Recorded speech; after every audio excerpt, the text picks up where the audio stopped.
That's Madden like you've never seen it. And I might be biased, but I'm pretty sure that's the most innovative Madden we've done in well over a decade. Welcome to EA Play 2017, coming to you from the Hollywood Palladium. This is our second year at EA Play. Last year we went out on a limb, tried to do something a little different with a view to looks more like an NBA NBA version of the Madden, where you get an actual storyline. Or FIFA. To do something that put Never the played games FIFA, in so. your hands earlier, and it showed us how much further we can go. As you can see, we've built a creative space here. We're right in the middle of it. This is going to be where it all goes down over the next 3 days, playing, creating, and sharing with the rest of the world. We've built it this way for a very simple reason. We want more of you to be able to experience this moment. For thousands of you in Hollywood this week, we have hundreds of stations for hands-on gameplay. And for tens of millions of you out there joining online from across the world, you won't hear it just from us. You'll hear it from players, right here. They're here to see new things, to ask questions, Do you have one around to you? challenge us, to tell us what they like and especially what they don't. Should.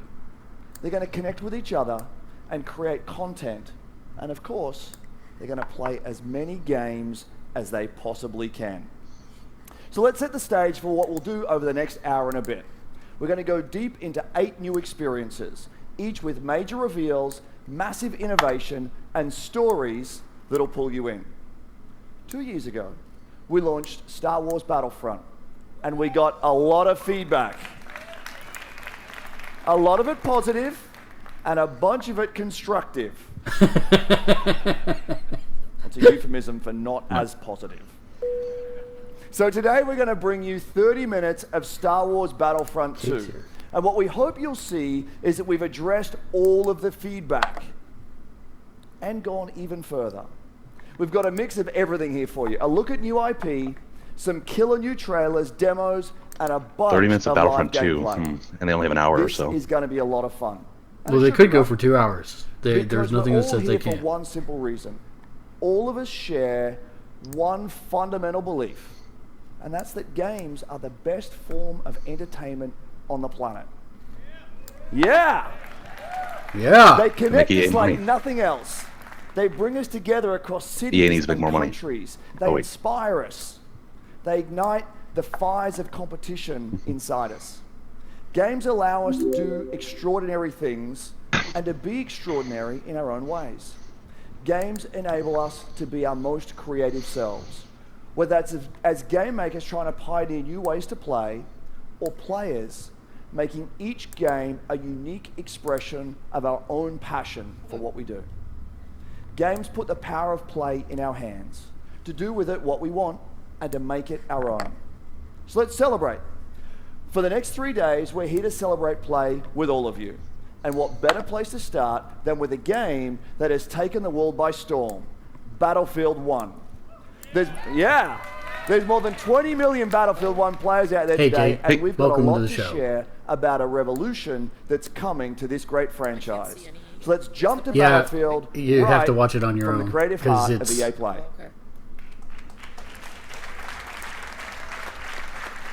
Hey everyone, I'm Andrew Galata, producer for Battlefield 1 at our DICE studio right here in LA. I'm standing inside the Doing a creator Battlefield cave thing. at Interesting. EA Play, where our community is creating new content to share with players across the globe. It's unbelievably rewarding to see more than 20 million players embracing the game, crafting their own memorable moments, only possible in Battlefield 1. Let's take a look. Hey, Noob, I got some questions to ask you. Okay. What is it about the Battlefield franchise that's so special and appealing to you? The thing I find special about Battlefield is teamwork. I'm not good at shooting. Sometimes I like to repair, or heal, or hide. Nice, noob.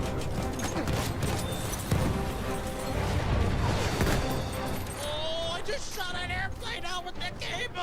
I'm most definitely proud to be a part of the Battlefield community. I've never been a part of any other gaming community where people are just so passionate about their game. Everyone in this community is focusing on making this game as best as it can be and expanding on the experiences that we've already had.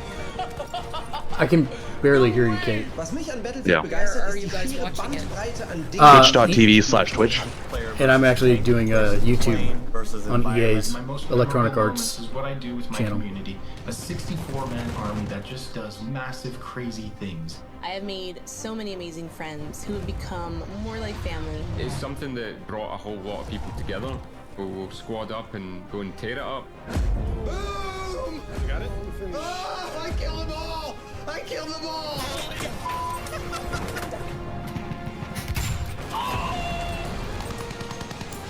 Oh, got a roadkill!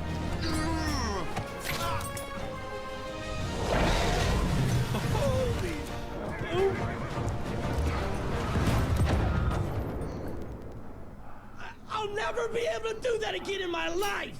I'll never be able to do that again in my life! Never, ever. That's it. That's as good as it gets. I should just stop playing. I should quit.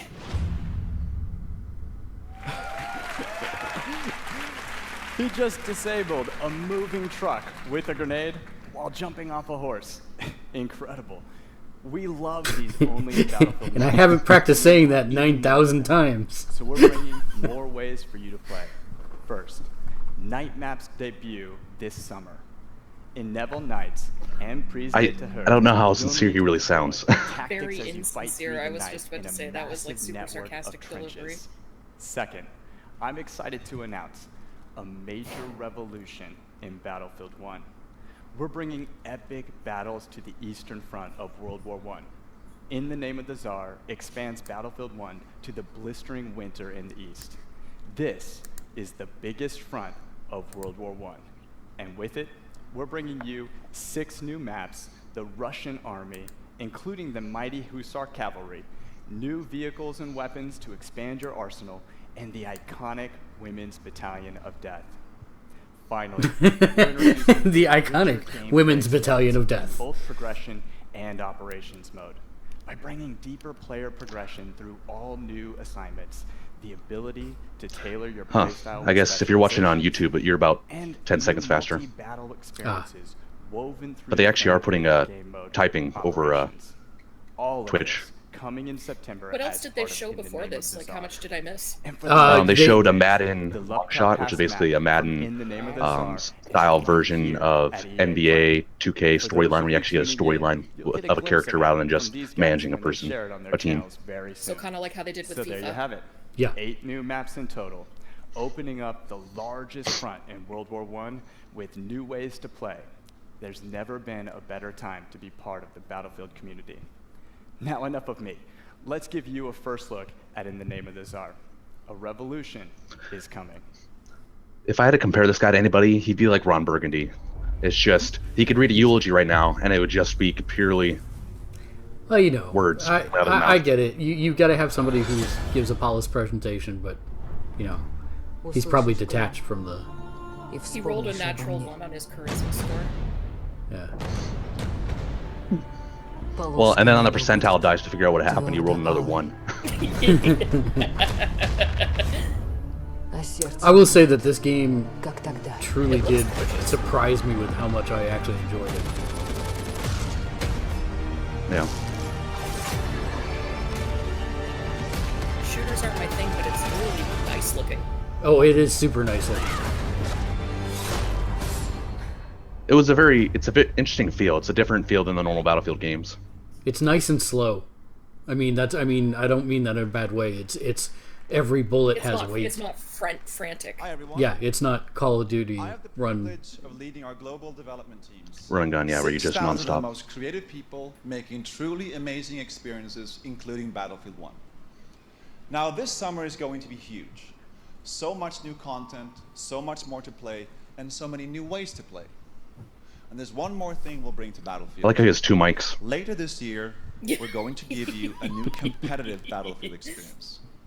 We've heard you. You want a smaller, tighter experience. Actually, it probably makes sense. One for the auditorium and one for the war live built stream. For competition, and you want it accessible to players and to viewers.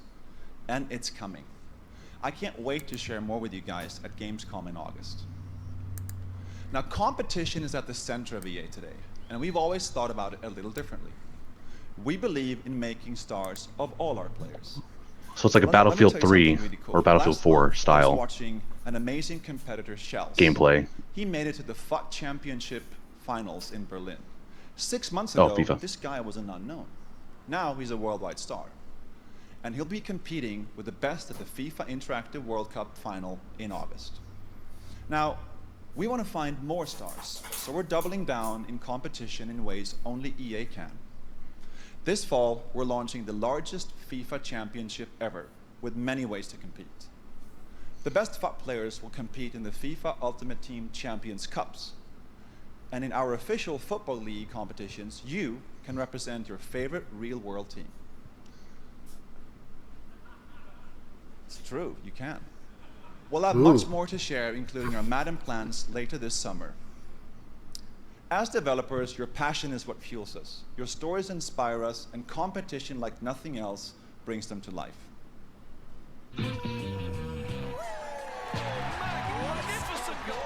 If anything happens in this tournament, at least he has that. This is my first time. My first time. This is my first time competing. I just thought maybe this is something I could do. So many good players. I want to beat them just like they want to beat me. Oh, wow. I just don't understand how people think I'm the underdog. That is confidence right there. This is the highest level you can play. There is a real thin line between success and failure. How nervous are you right now? It's going to be a really tough game. I'm never going to lose ever in my life. Wide open! That's unrealistic. He is an absolute beast. Loves it up to Thomas. I wonder if we're going to see a handshake. Nope, not going to see it. He's come up in second place time and time again. And we have a game! Rocky scored it! Now's the time to stand up. EA is definitely doubling down on esports, which is a smart move. We're about to crown a new king. Yeah. It's like It's getting pretty big. It's like the fourth level of esports because it's actual esports. Yeah. Yeah. Yo, It's very dog. meta. Doubt in that game. I was in doubt the whole time. These guys are going through something special right now. Ladies and gentlemen, sitting on your couch, this could be you.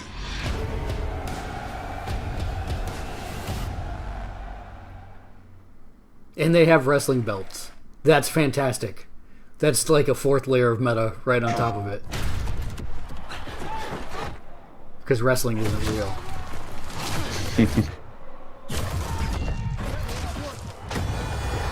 Well, wrestling is a sport, just not the wrestling that everyone thinks of when they think of wrestling. There's no I in it, I bring it on my team. Who do you wanna holler, who do you wanna never know? Don't be a sheep when you can be the goat. Great, it's a good time and you never know. Don't show up to my show if you've got no. Yeah. Loud at you, he's a hater, I don't want no bad energy. Man get views, but I rage. What does it say about the age we live in where we watch somebody dancing around in a mocap suit and it's totally fine and nobody makes a comment on it? Well, I want to know how, because it's like, this is the Frostbite engine, and, you know, sports games are always really good at people likeness, and it's like, how did Mass Effect Andromeda get it so wrong? You mean Derp Effect in Andromeda, yes, yeah. Exactly. Time. Yeah, time and a lot of procedural stuff. And priority. And everything's got to be cut to make something else done well, first. and the fact that they stuck their C team on it rather than their A team on it probably had something to do with it. And they're surprised when it doesn't turn out that well. Yeah. Nothing against the C team, but that's a big project to overtake.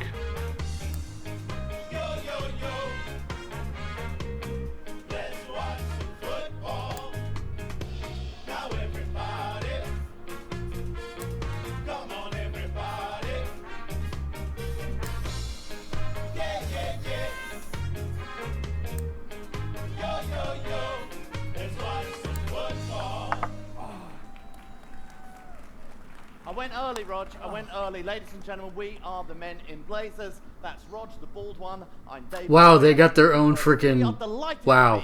Oh, we really are. Some of you will know us as the hosts of one of the top 3 most popular football shows ever to be produced in the panic room in the crap part of Soho. That is true. Somehow, we convinced world leaders like Will Ferrell to come talk to us about the 5th best sport in the world. Oh, we've tricked them all, Davo. Yeah. And the common thread for us is always football and FIFA. And when I speak to players around the world, they all tell me their experience with FIFA runs so deep, it actually impacts the way they play on the field. That is art influencing life. It's Davo. all melding together. Rog, look at this. Look at how the world's game comes to life in FIFA 18. Player personality that differentiates even the talls from the smalls. They've even perfected the inimitable run style of Raheem Sterling and developed with detail Anton Griezmann's technical ability to suavely... Vignette, that's the word I was looking for. Can I mocap? And these Well, can I mocap my flops? they make it feel like you're in the Argentine. Like, can I make my? Can I like? Can it? Will this new FIFA allow me to record myself getting injured and? Overacting over it. Anyone better? Oh my God, and I've more been shot. genetically sound? Cristiano Ronaldo. Could you get anyone better? To be than fair, that? though, getting kicked in the shins with cleats does hurt. And EA Yeah. Sports know the only way to make Cristiano look better is to jam him in spandex and capture his data. That beautiful man.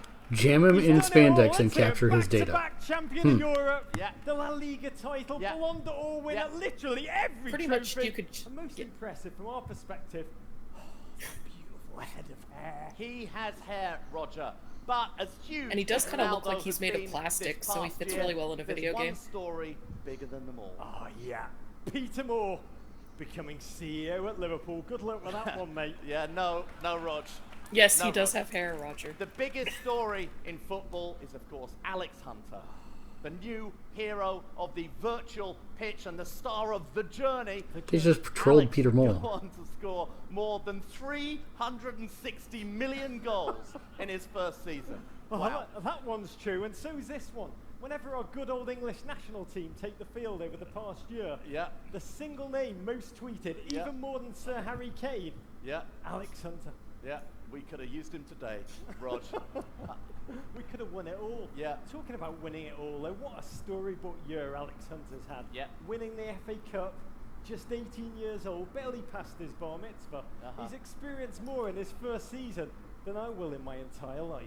That is true. It was Sad quite but the true. start to a truly amazing So is the Madden thing journey. having a character like Alex Hunter in their game? Yes. Yes. Yep. Defeat, glory, Trying to get his big conflict, break dreams come into the true. NFL. Is it Alex Hunter too? So It is. That would be amazing. Alex Hunter, NBA. He's a triple threat. And He's also a triple joining the crown winner MLB. this year.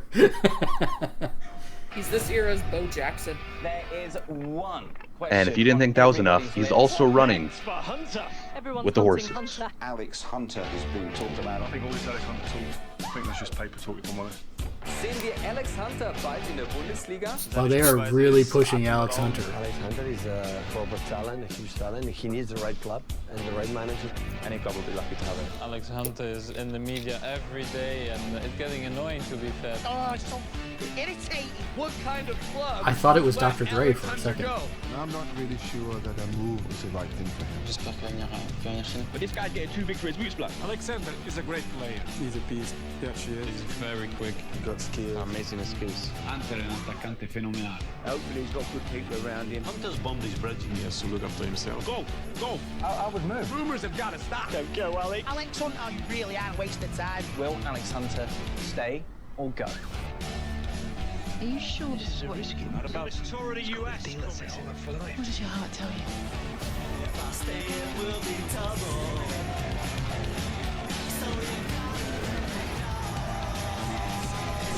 Should I stay or should I go? What up, guys? Thank you for having me, EA. If you guys don't know who I am, my name is Jesse Wellens, and I am a YouTube creator. So I am here to talk about Need for Speed Payback. If you guys didn't know, Need for Speed Payback, He's blanking out. Yeah. Yeah, it's a great game. But all right, all set aside, I'm a YouTube creator. Need for Speed Payback is coming out. I got my boy Marcus, executive producer here. He is the producer of the game. Thank you, Nick, for having me. Hey man, thanks Jesse. Obviously we're really excited to tell everyone about Need for Speed Payback here today, but more importantly, show it. In Payback, you are on a revenge mission to take down the House. House is a cartel that rules the city's casinos. Wow, he's not going to get invited back, that's for sure. We're delivering a brand new He could get a job as a Nintendo Switch translator. Kate with a throwback. No longer is this just being about The problem is I feel really bad for him because now that's going to be the next thing that everybody talks about for Need for Speed is just the guy announcing it, not even the game. So Need for Speed has been around for a long time. There's been a lot of new things coming to the game and a lot of old things that people are familiar with the franchise. I think what happened was his teleprompter went out. Well, yeah, because he kind of gestured to it like, what the hell, man? Tyler, Jess, and Mac all bringing their own unique playstyle to the game. You drive across city, mountains, deserts, and canyons in the most diverse open world ever made for a Need for Speed game. There's a lot of great new elements in this game, but also obviously a lot of fundamentals like customization. We go way deeper when it comes to visual and performance customizations, as well as introducing. The crazy part is they've actually got the gas prices pretty accurate. Relics, which are abandoned classic cars that you transform from scrap to stock to supercars. Speaking of customization, my homie Nick, AR12 Gaming, he looks like he's customizing a classic Beetle. He's going to be doing a lot more of this customization and gameplay at 1:30 on the stream if you want to come back. But enough talking about it, I'm trying to see it. Yeah, you know, we're absolutely very excited to show you the first, one of the blockbusters from Need for Speed Payback called the Highway Heist that shows an intense action driving experience. So let's turn around and take a look.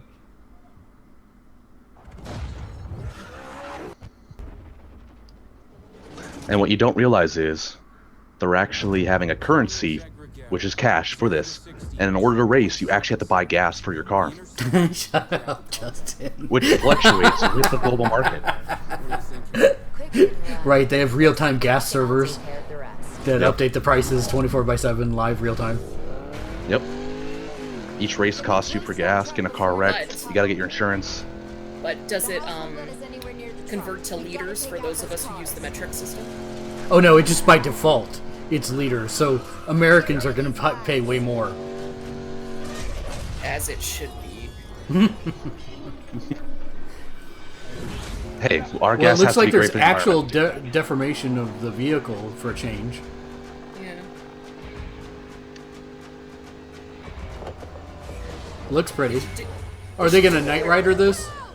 Is that what this is? Remember in Speed when they were on like in the bus on the tarmac and they had to have the gas truck follow them? That's how you should fill up your truck. There's something much bigger going on here. I'm wondering if the accidents are going to be more of like a Forza style, where if you get, hit on your right side, if it affects your driving, or is it just going to be like just more cosmetic? Cosmetic, yeah. Well, they have the stats on all the gear, so I would imagine it would. This looks really nice.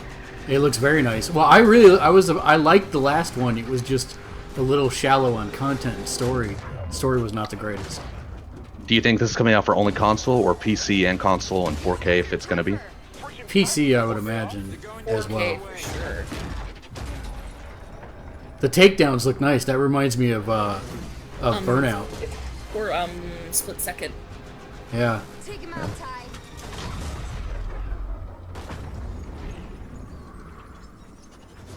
Guys, city's coming up fast. Jess, I've got a really bad idea. Mac? Ladder on the side. You can get up on his right. It's like nothing's happening to that Mustang, though. Right. Oh, yeah. Keep it steady.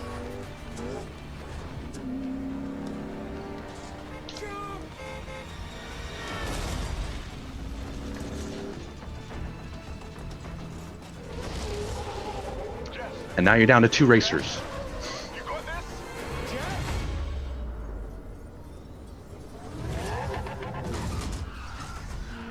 I got this. That's what I'm talking about. Good job, team. Let's take this baby home. Let's see what she can do. So it's basically Fast and Furious Need for Speed. Got it. I'm all right with that. Okay, boys, let's even the odds. Yeah, I'm all right with that. It's going to be a very good year for I racing. can assure you that plays as well as it looks. Last year at EA Play, we unveiled EA Originals. The program was something we created to looks support pretty decent. small independent studios. To help bring experiences Oh, look, that are unique, promoting independent gorgeous, studios. innovative, and I wish we had memorable. talked about this beforehand. We are partnering with game creators through the process from development to marketing to publishing. But EA Originals is also about funding, about offering a level of security. The profits from these games go back to the hands of the developers. We have been overwhelmed with the indie community's reaction to this. I can tell you, we've received hundreds of pitches, many of them brilliant, and as a result, we now have several new titles in development. Today, I want to introduce you to our next EA Originals title, one that I've been very close to from the beginning. This game tells a story in an entirely new way. Well, Now, you were right, Mark. years ago, I played the indie hit, Brothers, A Tale of Two Sons with my oldest daughter. I loved how different the game felt. The mechanics and storytelling were really cool, and we both loved the emotional story. So I decided to contact the game's creator, Joseph Fares. When we met, we instantly realized we shared the same passion for games and how to bring new experiences to players. I also found out that he was building a new studio called Hazelight.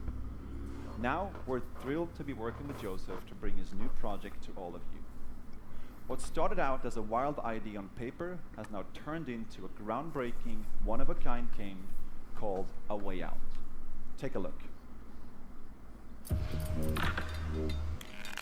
What's your plan? Stay the hell away from me, okay?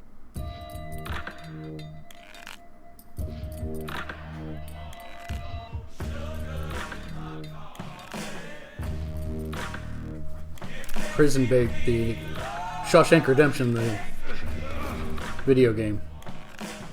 I'm sure you have good reasons to bust out of here, but I need to Fight get of out who's here got too. the best sideburns. Yeah. It's not my problem.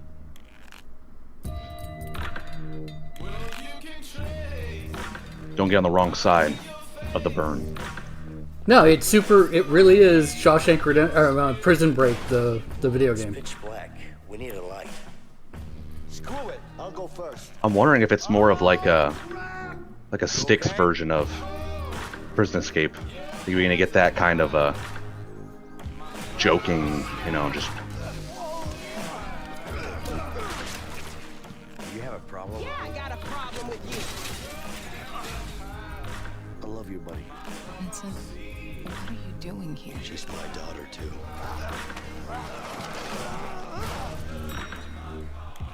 See? Problem solved. Come on, Leo!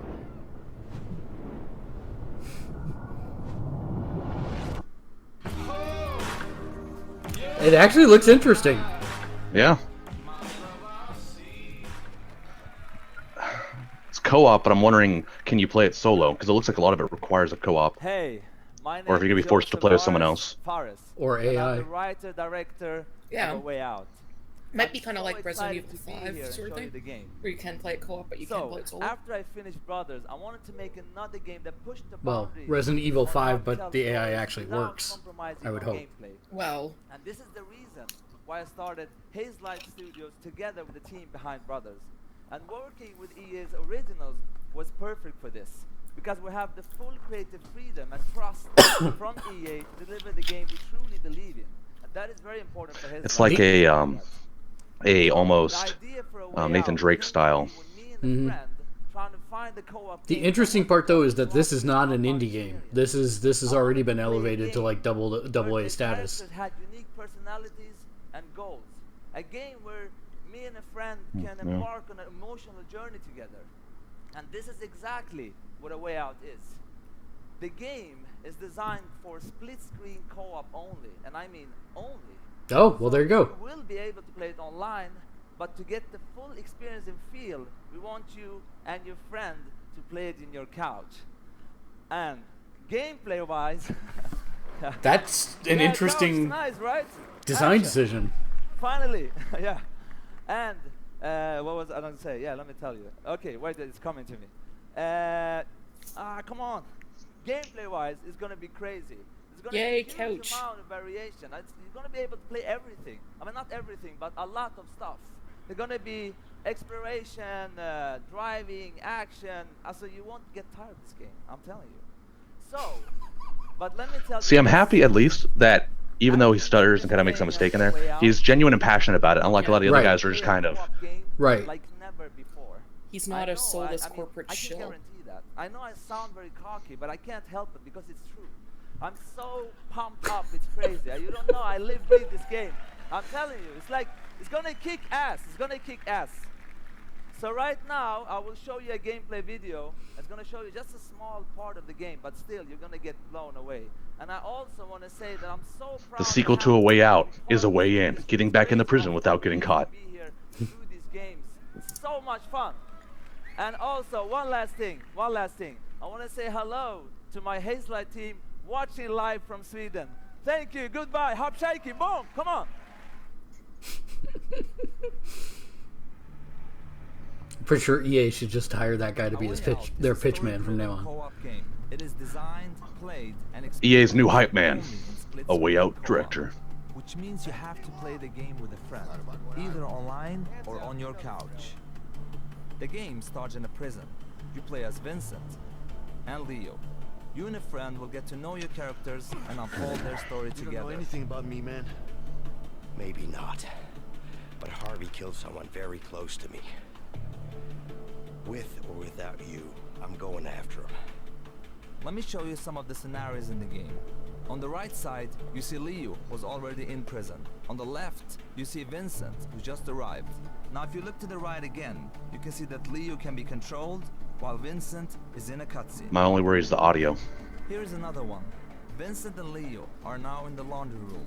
Your goal is to smuggle sheets using a laundry cart. You can approach the scenario in different ways. Either get the cart with Vincent. No, I got a good pack right here. I think it's got your name on it. It's broken. I don't know. Or with Leo. Get over here, you idiot! Yeah, but I think those two guys are just about to fight. That's cool. What the? What? Who's him? In A Way Out, you will experience something new all the time. Everything you do in the game is unique for that scene. We want you and your friend to be focused and engaged throughout the entire story. But let me tell you, this is just the beginning of what you will be experiencing in A Way Out.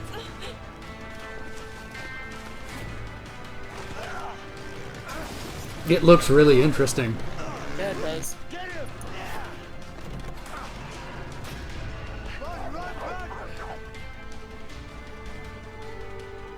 Relax, man. I got this.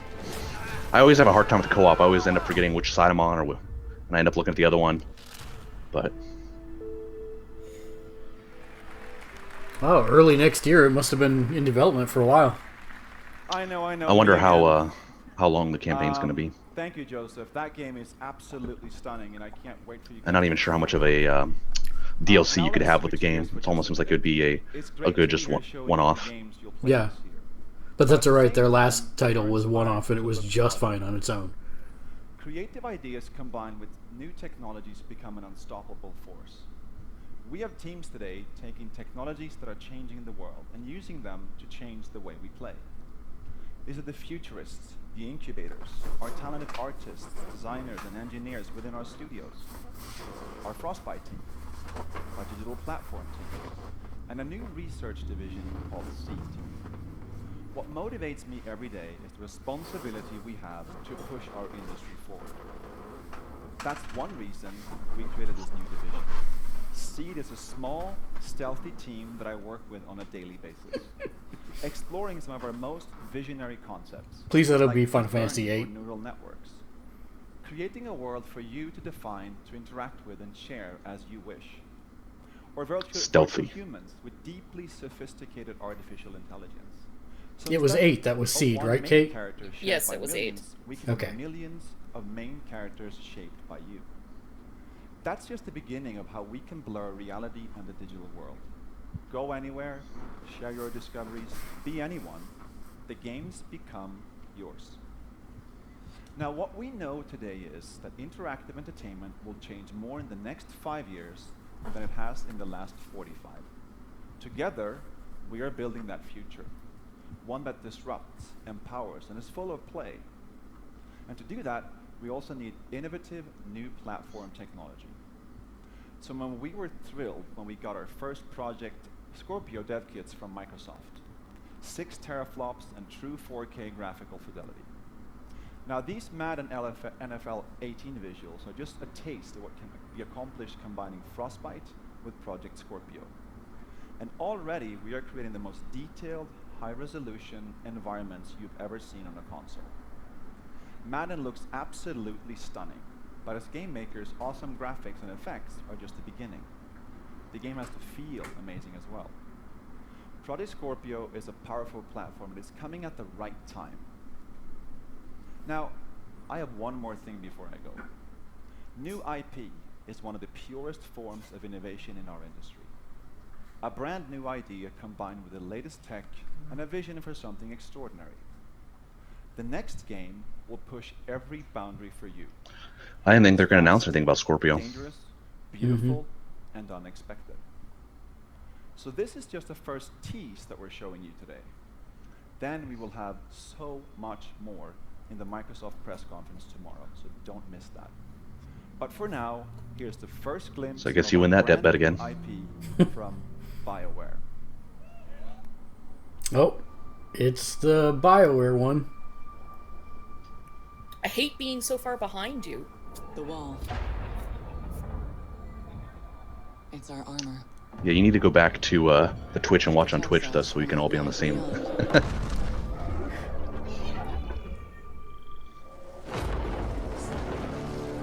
But out there, you either live with the choices you make,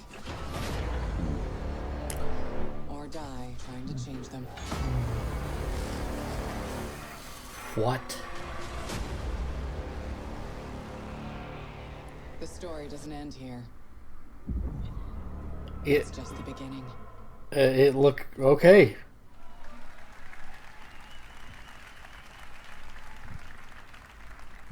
Hey everybody, I'm Sean O'Brien, and I'm here today to share the latest about NBA Live 18 with you. But instead of talking about it, I'd like to show you. Wonder if it will be We've Xbox spent the last exclusive 2 years completely overhauling virtually every aspect of gameplay. I doubt it. Probably the same way as We're Destiny. going to go outside to a hands-on station out in FanFest so you can check out some of those improvements. And then we're going to come back in here and give you more details about how NBA Live 18 introduces an entirely new way to play a basketball game. We call it the One. Gibbs, Connor, over to you. Thank you, Sean. You look fantastic every single time I see you. We are here out at FanFest EA Play. I want to see everyone on. That was a weird handoff. Yeah. What games you're excited to see. I am telling you right now, I am excited to see a first look at NBA Live 18, and no one better in the business than my guy right here, creative director Connor Dugan. Connor, let's take first look NBA Live 18. Yeah, what's up? I mean, at least this guy's a little more excited than the other dude. Get to get their hands on NBA Live. We're going to take a look at a replay we just got. Q and I were playing. I'm controlling LeBron. Q's controlling KD. Let's take a look. Get all these angles in here. I want to see the sweat. All right. So what we're looking at here is I'm using my right stick dribble control. Every time I see these guys announce something, all I think of is Talladega Nights. I don't know what to do with my hands. And now I'm trying to attack the basket. But KD or Q cuts me off with a flick of his left stick, and then I try to go back at him again. This time I'm going to go middle, but Q's late. He doesn't hit his left stick. He misses a timing window, and now I have an open lane to the hoop. So we see Zaza coming over. Tell me he finishes strong. He does. Tell me he finishes strong. I use my right stick to finish with the left hand. Bacon Guy says, I only care about FIFA.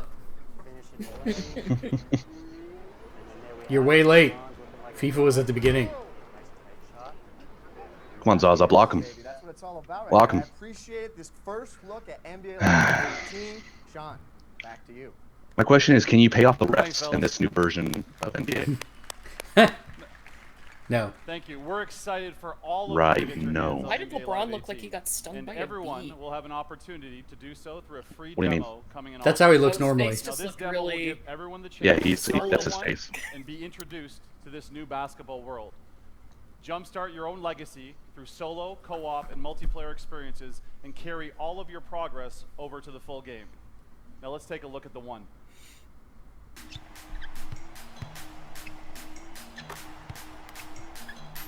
NBA Live 18 is an all-new way to pursue your legacy. Multiplayer. Centered on you, your journey is defined by the choices you make. Welcome to The One. The One unleashes the freedom to play how and with whom you want. Here, there you go, Rose. The respect you earn on the streets matters just as much as the rings you earn in the league. Rise through the ranks in the league, an authentic NBA experience where you dominate the hardwood on your way to winning championships. But the new NBA Live goes beyond the league, taking you into the streets, where the rules and how you earn respect are different. Team up with friends to take down NBA legends at historic courts like Venice Beach. Throughout your journey, your on-court performance leads to increased skills and new gear as your hype builds in both the streets and the league, from Venice to Rucker Park and everywhere in between. Join the community with 5-on-5 pickup games at iconic, real-world courts. Hit the Drew League and continue to build your legacy in the Pro-Am Tour. Earn the right to go head-to-head with the very best and show off your signature style. From East Coast to West Coast, from the streets to the league, everything you do matters. Your legacy is defined by you and how you choose to play. This is your world. It's time for you to be the one.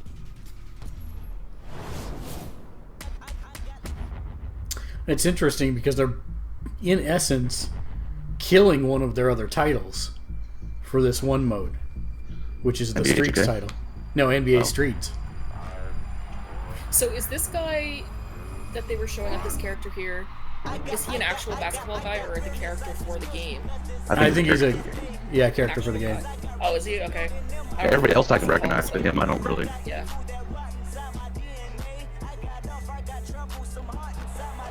I'm interested to see how that dribbling mechanic plays out though in the game.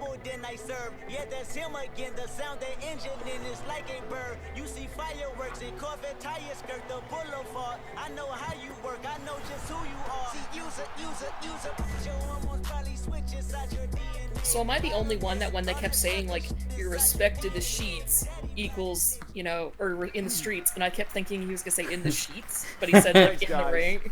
And It's thanks like, to you're all saying the it teams wrong. here sharing games today, and a special thanks to Joseph and Hazelight. So the How about fortune that cookie for some game. passion? So that was like their Now we've NBA's got a Alex massive Hunter finale guy. coming up here in just a moment. Yeah. 30 minutes of pure, unadulterated Star Wars. But before we get there, I wanted to pause for just a moment. Last week we did something pretty amazing together. We held our annual EA Play to Give campaign, celebrating the importance of inclusion and play in our communities and in life. We partnered with 3 outstanding charities, the United Nations He for She, and anti-bullying organizations, the Pacer Center and Ditch the Label.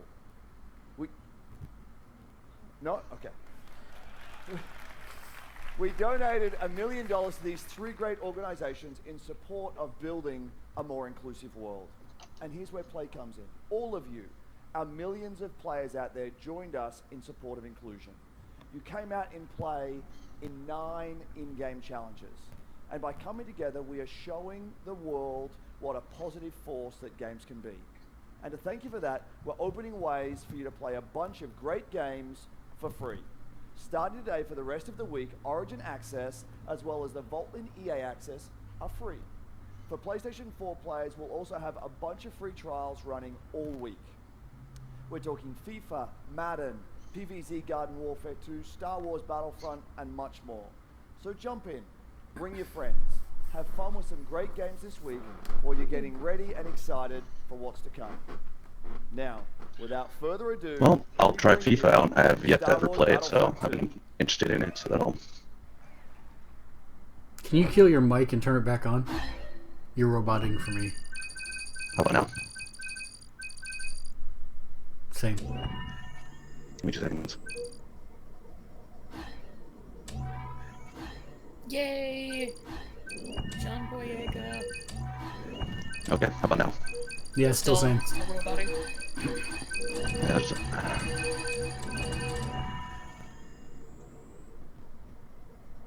I think this means it's gonna have a story mode. I don't know. Maybe not. Maybe. How about now? Nope, exactly the same.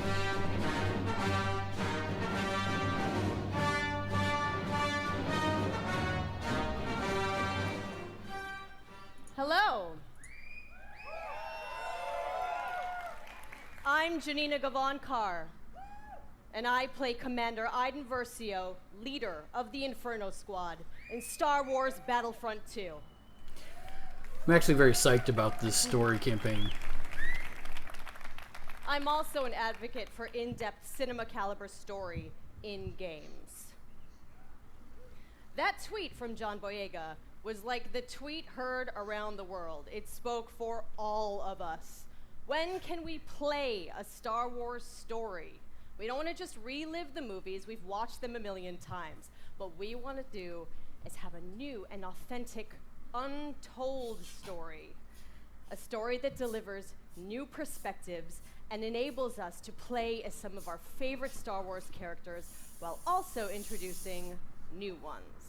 And I really just like her Rogue dress. One tells an essential Star Wars story ahead of A New Hope, Star Wars Battlefront 2 will tell a new Star Wars story that helps bridge the gap between Return of the Jedi and The Force Awakens. It's good.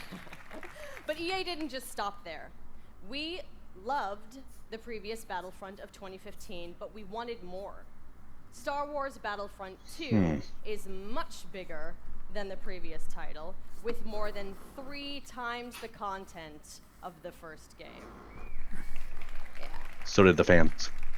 Now, I'm all about that couch co-op, and they're bringing it back with the return of Skirmish, so I'm going to be cuddling up with someone playing me some Battlefront 2. So campaign.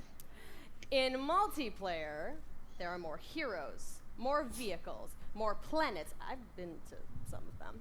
More space battles and starfighter assault, and deeper progression and customization. And you can too, just after these content messages. from across all eras.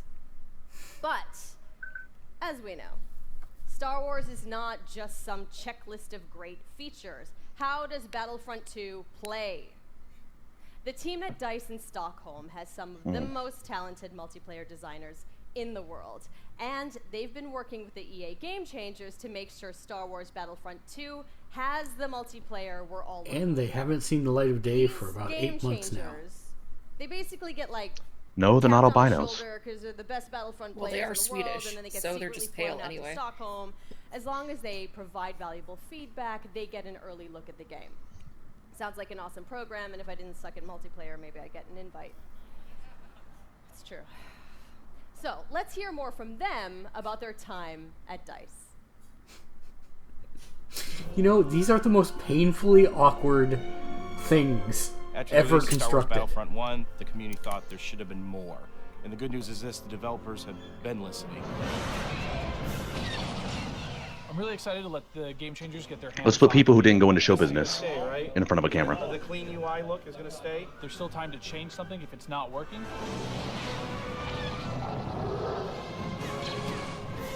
Oh my god! My first impression with the game is upgraded. All 3 eras are gonna be in the game. No! Earth Bus coming at me! Oh, okay, we've got a whole bunch of new features. One of the biggest ones that a lot of fans are excited about is the class system. They split the characters up into different classes. They have different weapons, special abilities that you can customize. It affects your health. It affects how you are gonna support your team. There's going to be more content. You're going to have to get used to a lot of new different techniques on how to play. The gunplay and the weapons have completely been redone compared to the first Battlefront. Now there is a lengthened skill gap in it. It feels a lot better and go, oh, okay, this gun feels kind of more real, less floaty. Which is your favorite hero so far?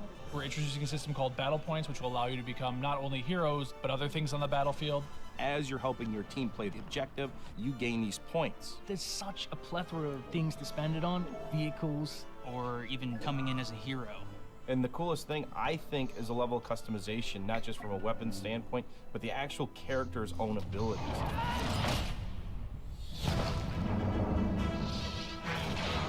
It looks beautiful. Collaborating with the Game Changers is always a really great working environment when you're trying to figure things out. I mean, to know that you're giving key feedback to make it a better experience for everybody. So I haven't missed it. They haven't announced a campaign yet, right? Not yet. Yeah, they already have. Officially. No, they have. Last E3.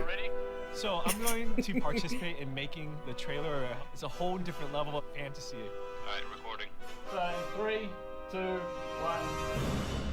And now, But that's the thing on everyone behalf wants of the to EA see, Game so they'll show Changers it and last. DICE, this is the world premiere of Star Wars Battlefront 2 multiplayer gameplay. No, they've already shown the single player stuff.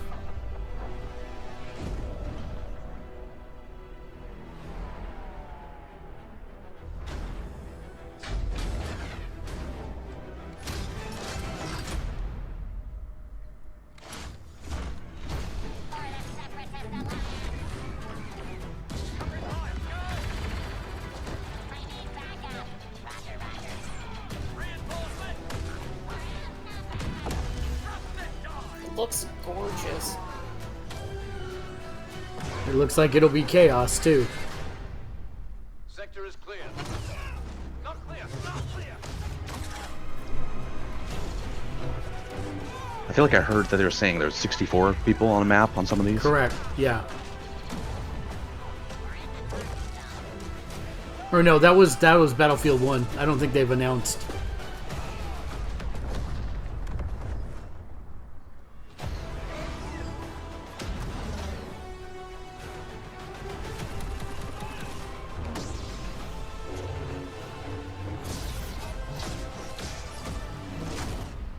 All wait. We're coming up on the Star Destroyer, but we need to clear that escort. Let's give him everything we got.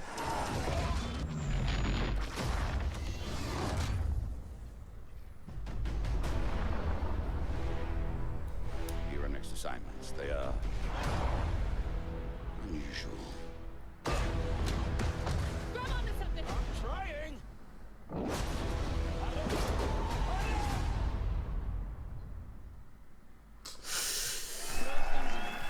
It looks good.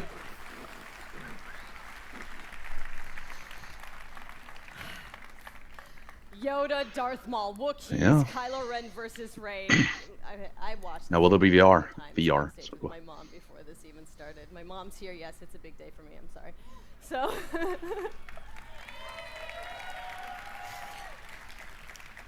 Okay, so we have even more exciting things for you. In just a moment, YouTube personality iJustine, shoutcaster Alex Goldenboy Mendez, and DICE developer Paul Kesslin will showcase Assault on Theed, the world premiere of Star Wars Battlefront 2's multiplayer. Yep. iJustine must be flipping out. We've got 39 game changers ready to go, head-to-head in a 20 versus 20 match, Battle on Theed, and I'm going to take the 40th slot. So 40 players. 40 okay, players you're for... not going to want to miss this because, like, maybe you've seen some teasers, but this is the real thing, okay? All the bells and whistles, all the newness. But before we take you there, another big Star Wars Battlefront fan has some exciting news. Hi guys, it's John Boyega here. Thought I wasn't going to turn up. Yes, I was. But I'm sorry I can't be there with you because I'm doing a play in London. But I do have some great news. It's gonna be- Obviously, you know I'm a massive fan of Star Wars Battlefront 1. And now we're going into the next chapter with Star Wars Battlefront 2. And I'm very, very excited to share this news with you. We've seen Yoda, we've seen Luke, we've seen all the other characters, but where's Finn? Finn will definitely be a part of Star Wars Battlefront 2 alongside with Captain Phasma as part of the first season of free content. And there's more. On top of that, we also get to play on the new planet Krayt that you saw on the Last Jedi teaser trailer in April. So this is going to be an exciting time. I'm going to be playing. If you see Finn running around whooping some ass, it's me. So I'm getting ready, getting set for you guys to play with me on Star Wars Battlefront 2, and I'm excited. Let's play. Okay, but did you listen? Finn and Phasma are headed to Star Wars Battlefront 2 this holiday, and it will be free. Yes. The team at DICE heard our feedback loud and clear on the previous Battlefront and are committed to keeping this community together with themed seasons of content post-launch for all players at no additional charge. Sassy. So, the first season, inspired by Star Wars The Last Jedi, is only the beginning of the additional content coming. Everything else otherwise, All $10. post-launch heroes, maps, weapons, and vehicles will be free for everyone who owns Star Wars Battlefront 2. Hmm? Yes. No, they pretty much just ixnayed that, Justin. And yesterday, EA announced that players who pre-order will get early access to multiplayer beta and Yoda's epic lightsaber mastery star card. So, let us recap. New essential Star Wars story. Multiplayer across all 3 Star Wars eras. Space battles, split-screen co-op. And free content that will keep us playing together for years to come. Yes, right? Yes. Yes. I am so honored to be just a tiny little part of this team making this amazing game. I can't believe they let me do this today. And I can't wait to play the game in its entirety in November. And I get to start right now. So I'm going to go pick up my controller, and I'm going to throw it over to iJustine and Golden Boy and Paul to take us to Assault on Theed, the world premiere of Star Wars Battlefront 2's multiplayer. Thanks so much. Hey guys, welcome to the world premiere of Star Wars Battlefront 2's multiplayer gameplay, Assault on Theed. We're ready to show you guys the live gameplay for the first time. I'm your host, iJustine, and with me here today, we've got Golden Boy and Paul Kesslin, producer from DICE. What have we got going on here today, guys? We got a lot going on today. First of all, what we're going to see today is a 3-stage mode. It's our new gameplay. We'll be showing people going. The droids are attacking Theed. They'll be going all the way up the main pathway towards the Royal Palace. They need to escort the MTT tank. From there, if we progress to stage 2, the droids need to try to bypass security, make their way into the palace itself. If they're successful, they'll be able to take on the throne room, and there the droids will ideally try to capture that from the clone army. Unfortunately, the clone army's still there, needs to try to push him out and make that last stand. Just take a moment here and appreciate the fact that we get to be droids in Star Wars. This is going to be awesome. I can't wait. Are you guys excited? Man, you guys got to come alive over here because we're going to see some great gameplay. We have some great game changers who are going to be competing here. And I use competing as a term because these guys are holding nothing back. Yeah, no, it's been super exciting, and we got a chance to play yesterday, and it's just really fun to sort of get into this environment. You know, it's something that we've seen in the movies, but we're actually in the gameplay, and with somebody here who has actually worked on the game. So let's talk more about what we're seeing here and getting into this, because there's 3 phases to this. So Did they announce a release date and all of that, Justin? I didn't hear anything. Did they say November? They did say November. We also have my boy Darkness, a.k.a. Dankness. He will be playing as well. We have Westy, Master G, Star Wars. It's a holiday season, but yeah. And some NBA Live, just cuz. Why not? It looks do your thing. But anyway, amazing. Here you go. So, Star Wars Battlefront 2, folks. Now, this is awesome because What? essentially phase 1, you get to That wasn't Clone Wars. down the street of Theed here, and The basketball guy is a clone. hold back the assault here, Paul. They do, definitely. He's a Cylon, actually. Are sitting there trying to escort that MTT into the pathway. If they're successful, we can go into That would mean it's canon. I'm just saying. Some specials gameplay from I think Battlefront updates. Yeah, let's actually talk about the specialists. Stormtroopers are Cylons. Canon. This class Yep. in particular that Master G is using is the heavy class. Specialist, kind of your sniper, right? But the Exactly. heavy class, what do they do here? So the heavy class is great. They got a bit more health than your average trooper. They're also able to pop that combat shield. That's gotta be playing on PCs. I'm sorry. Yeah. But it looks like we got one of our Well, I vulture mean, droids obviously right they now. would Not sure show who's flying PC because this it will guy, look but the best, these no, guys are no great matter at what. air-to-air, Right. trying to take They out do have the numbers. They have 1, 2, and 3 as buttons, so I don't see them. Otherwise, they're there to provide some great ground support like we're seeing It would be here. different if it was Trying to like get some X, strafing runs in on Right. triangle, or square. Or A. Oh! Come on, man. Missed that tower. You just did it wrong there, buddy. Because we also do have the air support, but we also have ground support as well. We do. So another thing that those No. vehicles are great at is trying to take out some of Flew the right into the ground roof. vehicles that you may see. The droid army has the AAT tank, something that's really great at troop suppression. But we've So I know seen they're here live a little casting bit of this. My leeway question is, doing that. Oh man, he's just mowing is this an the internal droid system, Yeah, it's just absolutely. or are Right. they actually able to watch? Because there's a lot of open field here, right? And you can just Well, so that's an excellent question. You know, basically, do they have esports stuff baked into the game?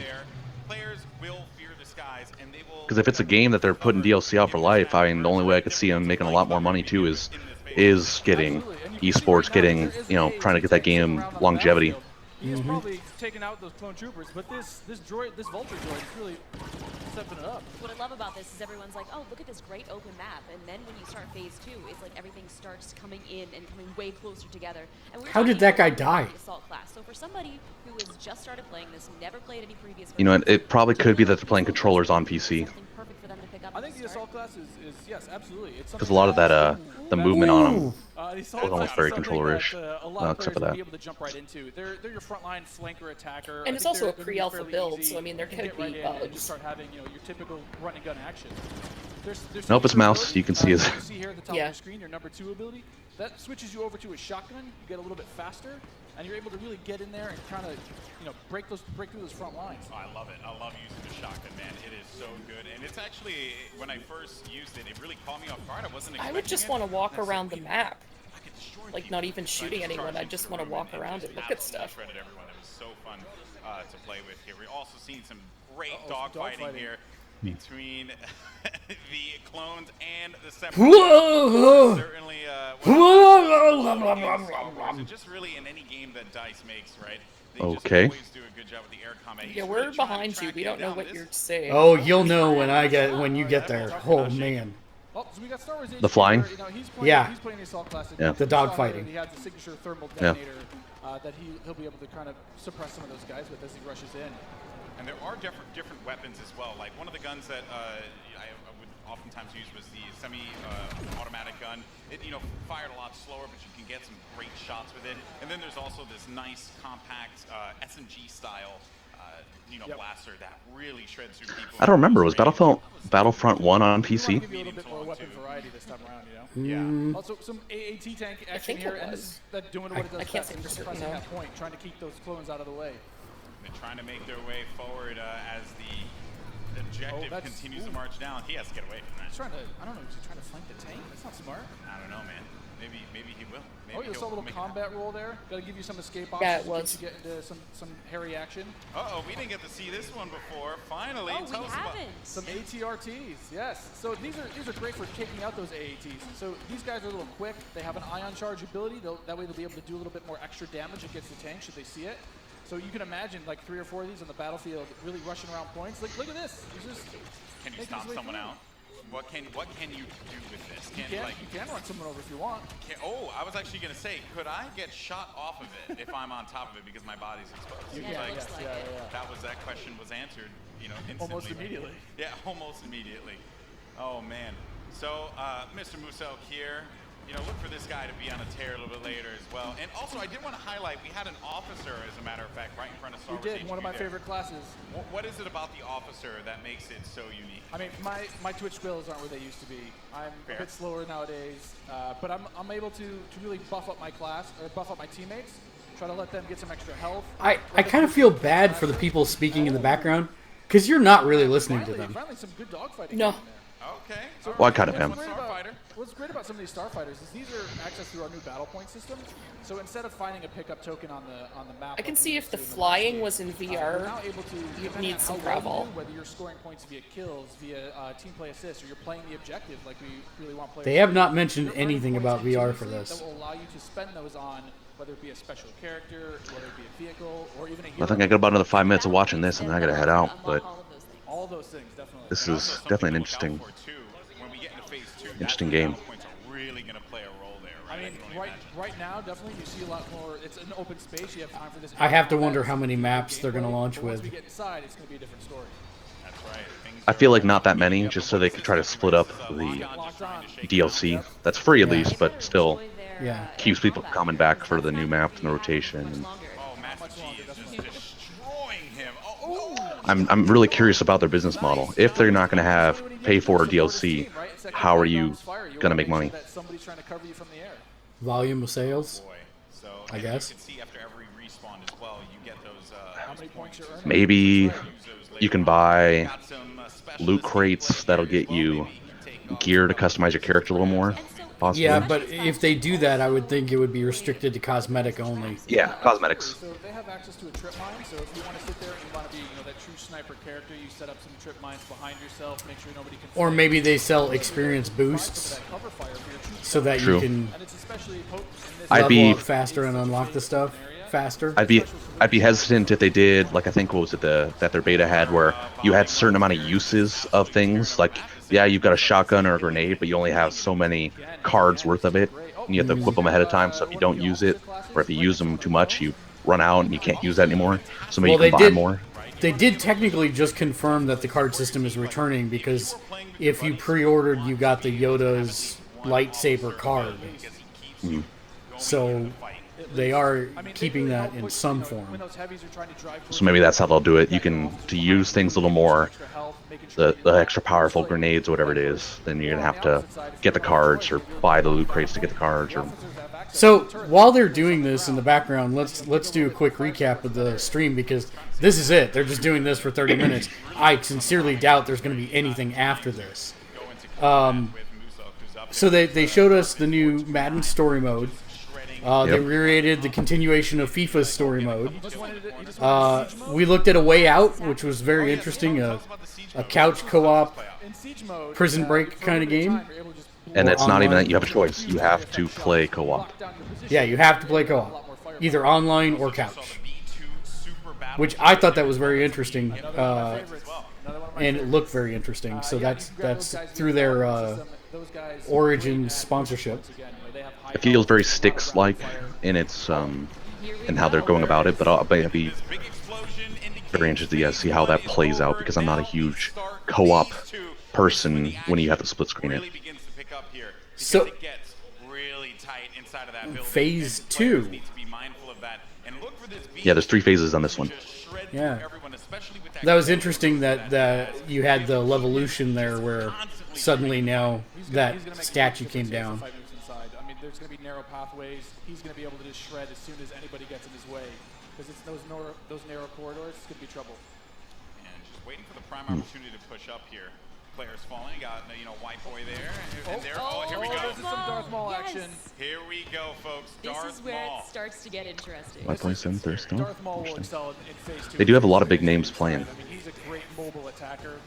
He's going to sit there with his lightsaber. Close quarters too, so he's absolutely perfect for that. Absolutely. I mean, some of his abilities you can see here. He's got that spin attack. He's able to just rush in and out of combat and just take guys out in the process. It was funny. I was talking to Muso earlier, and he was using Darth Maul, and he was saying how there's Boba Fett behind him. But he was talking about how he wishes Darth Maul could reflect. I was like, if he could reflect, he'd be too strong. He'd be way too strong. This is a good flank. That was a good flank by Boba Fett and Maul. Just shredded the Clone Army, unfortunately. Yeah, I'm looking forward to what they announced this week as well, which, your cap, is that they've given everybody, for the next 7 days, access to pretty much all of their entire library for free. Yeah. Whether or not you're going to be able to keep it after that is a different thing, but at least you won't be able play to, but like yeah, an Origin access. Yeah, and see if you like Battlefront 1 or any of those games. So that's very interesting. Let's talk about Anthem. Their Destiny, that's one of the things I kind of mentioned beforehand on the pre-show. BioWare's kind of Destiny competitor. It looked very interesting. We didn't get a whole lot of details on it. Yeah, it was a super teaser. When it started out, I was expecting almost more of a Horizon Zero Dawn aspect to it, but the thing that I thought was interesting is, for a hot moment, it looked like you were getting in one of the Titanfall mechs. Yeah. So I wonder how big a role that's going to play in the game. Lay down so much firepower. It's intense. Oh, they got him though. Boba Fett's down. Jesse was able to find him on that one, but here comes unless it's a more of a good. Finally, somebody playing some support. what you call it, we were talking about earlier, Dead Space style. You gotta give him some. Yeah, that could be, and that could just be a reference to the suit that they're wearing as well. It's hard to tell at this point. We saw NBA Live 18 and some of the multiplayer demos there. They talked about the charity versus the in-game challenges, which I thought is a really interesting way to do that and engage the community. Set a goal in a game, and as people achieve it, then you donate actual money to charities. I think that's a pretty smart model for doing charity in games. Yeah, that could definitely work out well for them. I do think that the way that they're going about this is going to be making every one of their 2Ks a story-based game, I think it's gonna be nice because for me, I'm not super great at playing against other people on that fast twitch style of all those games. However, I can play campaign. Yeah, so absolutely. I am more interested now in playing FIFA and playing the NBA game and even the Madden one this year. And I've long been a proponent of story-based games in general.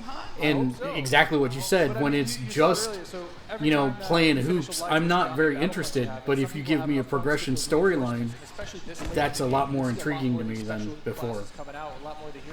And then Battlefront 2, which we are still watching for a few more minutes, which looks... This is really where heavies are going to thrive as well because It looks interesting. I'm curious...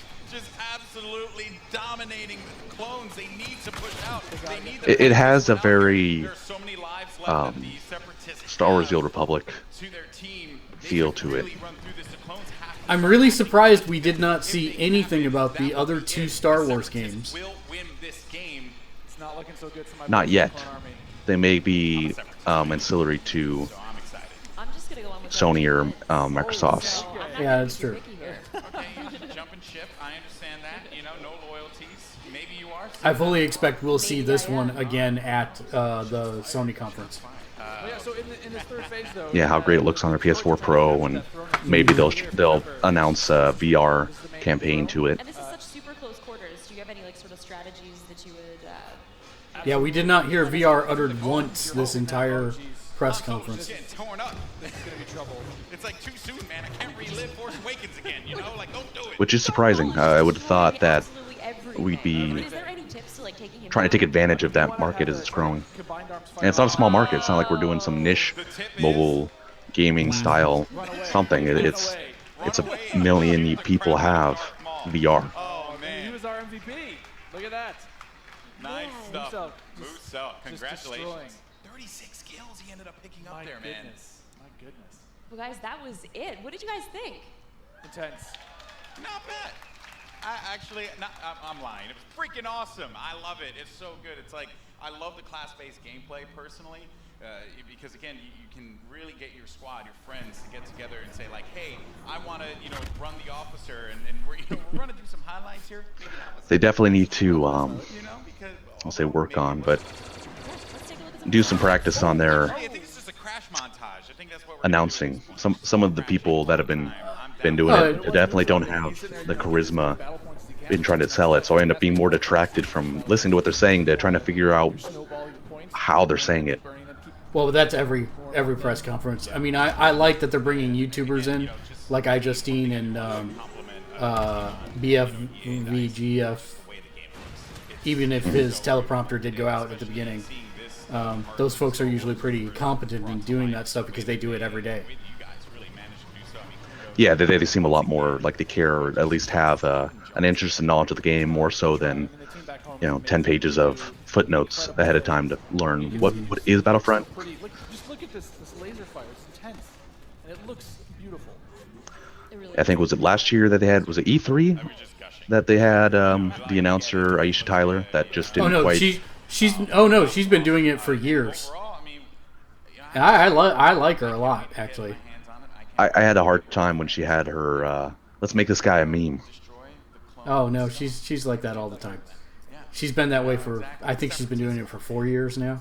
Well, guys, that was so awesome. Now, if you guys are in LA, you can come join us at FanFest this weekend. And if you come down on Monday, we've got a chance for you guys to win a trip to Gamescom in Germany this August. All you have to do is come and play, which is, I mean, that's not asking too much. EA is like, hey, come and play at our conference across the street from E3, and we'll send you to Gamescom in Germany. Yeah, I've been there plenty times. It's one of the most ridiculous conventions ever. If you happen to go, We want to live feed how many people we have in our conference. So you're if you don't get the trip, you're going to be really sad. But if you do get the trip, you and a buddy, you're going to have a good time. It's a fun time. Hopefully, I'll see you there. Well, if you guys like Star Wars like we do, and you guys want to play as your favorite heroes and villains, you guys can download Star Wars Galaxy of I think I can hear. Is that the construction you're talking about now? For iOS. And you you can play as any of the iconic characters that you guys saw today, and many more. Paul, I also heard that you're making Battlefront 2 because you've been playing a lot of Galaxy of Heroes. I play a ton of Galaxy of Heroes. I've played that game every day since it launched. I think I've actually spent about $1,000 in that game. You have a problem. I do have a problem. Yeah. But it's just, there's just so much Star You're that Warsy guy. goodness. I can't help it. I gotta pick it up. I have to play it. You should try it. Yeah, I know my brother. He's going nuts about it. So I guess I have to make it out. Yeah, I was actually playing. I started playing. All right, Mark. Well, it's been fun. I think we've got a good amount of games coming out this upcoming year, and it's going to be definitely interesting to see through this holiday season what they do with these games. I'm interested to see how many people actually end up taking the advantage of giving those games for free for a week. Yeah. So.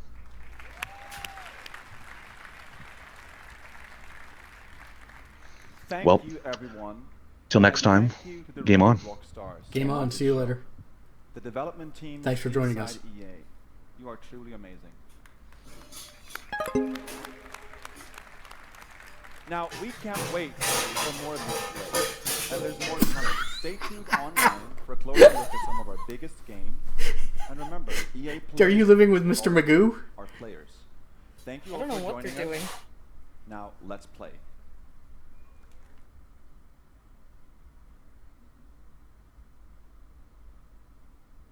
Wow. They are really giving the push towards Galaxy of Heroes. No sound.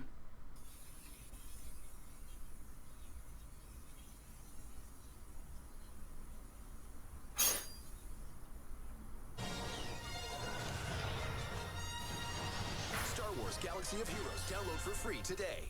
And spend $1,000 on it. We're here in Hollywood, California With at no EA sound. Play. Oh, there it We're is. here to talk to you today about Star Wars Galaxy of Heroes and a brand new character we have come to the game we teased last week, Grand Admiral Thrawn. Today I'm joined by Cassandra Gomez, Community Manager for Galaxy of Heroes, also known as Cozy Spoon in the community, and Daniel McLaren, Lead Designer on Galaxy of Heroes, also goes by Not Really a Jedi. It's true, I'm not actually a Jedi, but I am excited to be here. But not pleasantly, it's not pleasantries. I want to get into it. I'm excited with just the Empire rework and the Dark Side Rising. We're bringing it to the culmination of Grand Admiral Thrawn. I want to know more about him. So before we get into it, I think we have a trailer we're going to show you guys, so let's go ahead and roll that.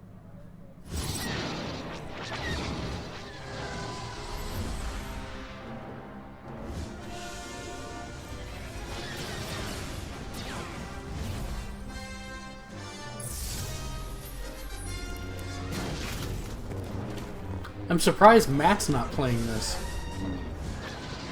Yeah.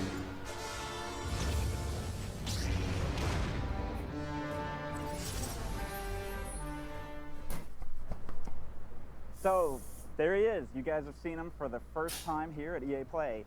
So Cassandra, what's the community? Are they excited about Thrawn? Like, Community has been in a Rebel season. They're ready for Empire Dark Side season. And they want to know about Grand Admiral Thrawn. What can you tell us? And most importantly, the community wants to know, how can we wreck faces? And that's awesome because Admiral Thrawn is one of those characters that in the universe, he's incredible. I mean, he's the guy that was unstoppable.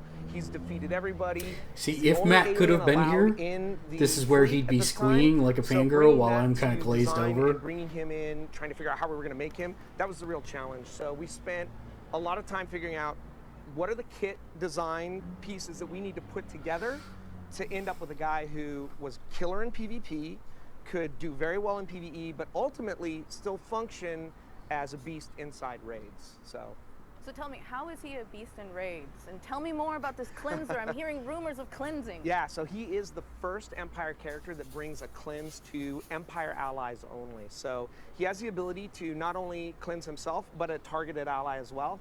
But he has something that's super unique that we've never done with any character before, and that is that Admiral Thrawn brings a special ability to every Empire-only ally in your team.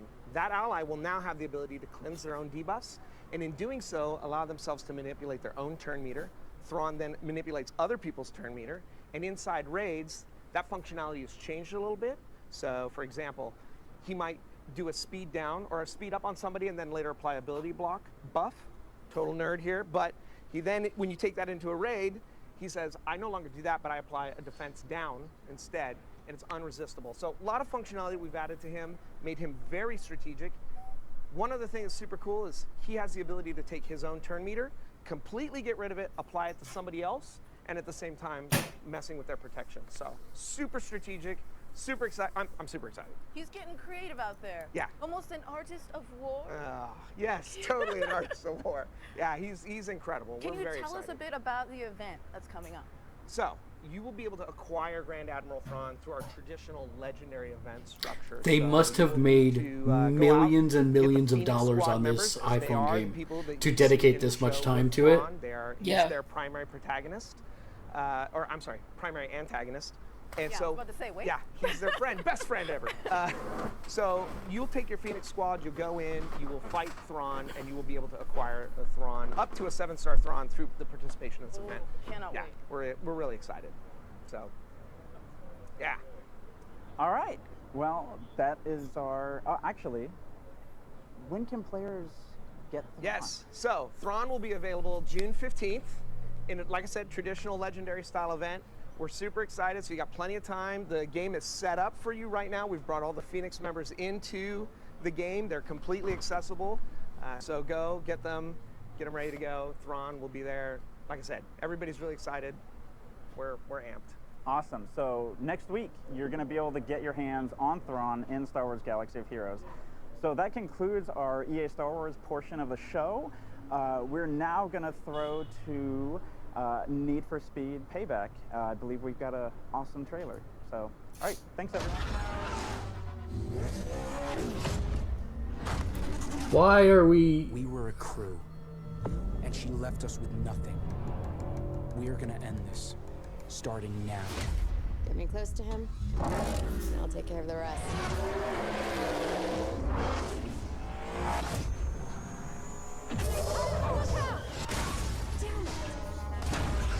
No one has touched this cargo.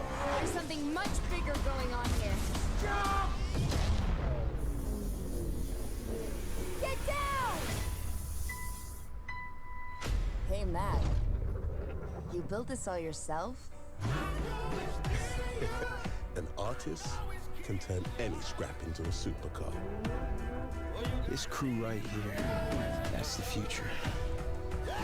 We own these streets, Tyler, and the house always wins. Well, not tonight it didn't.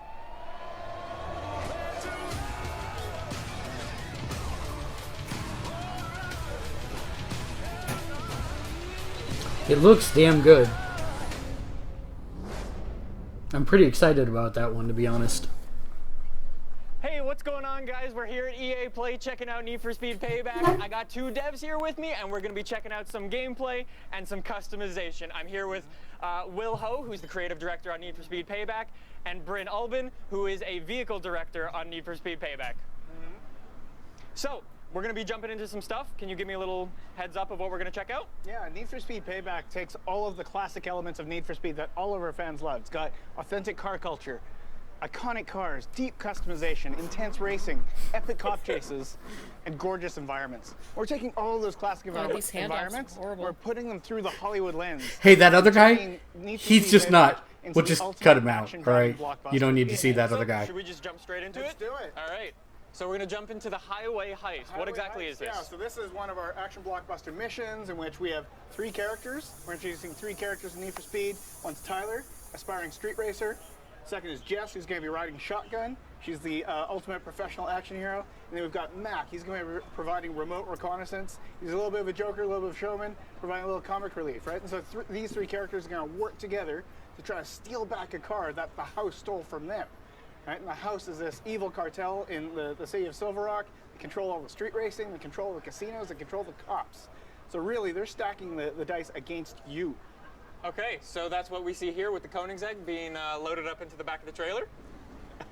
That's right.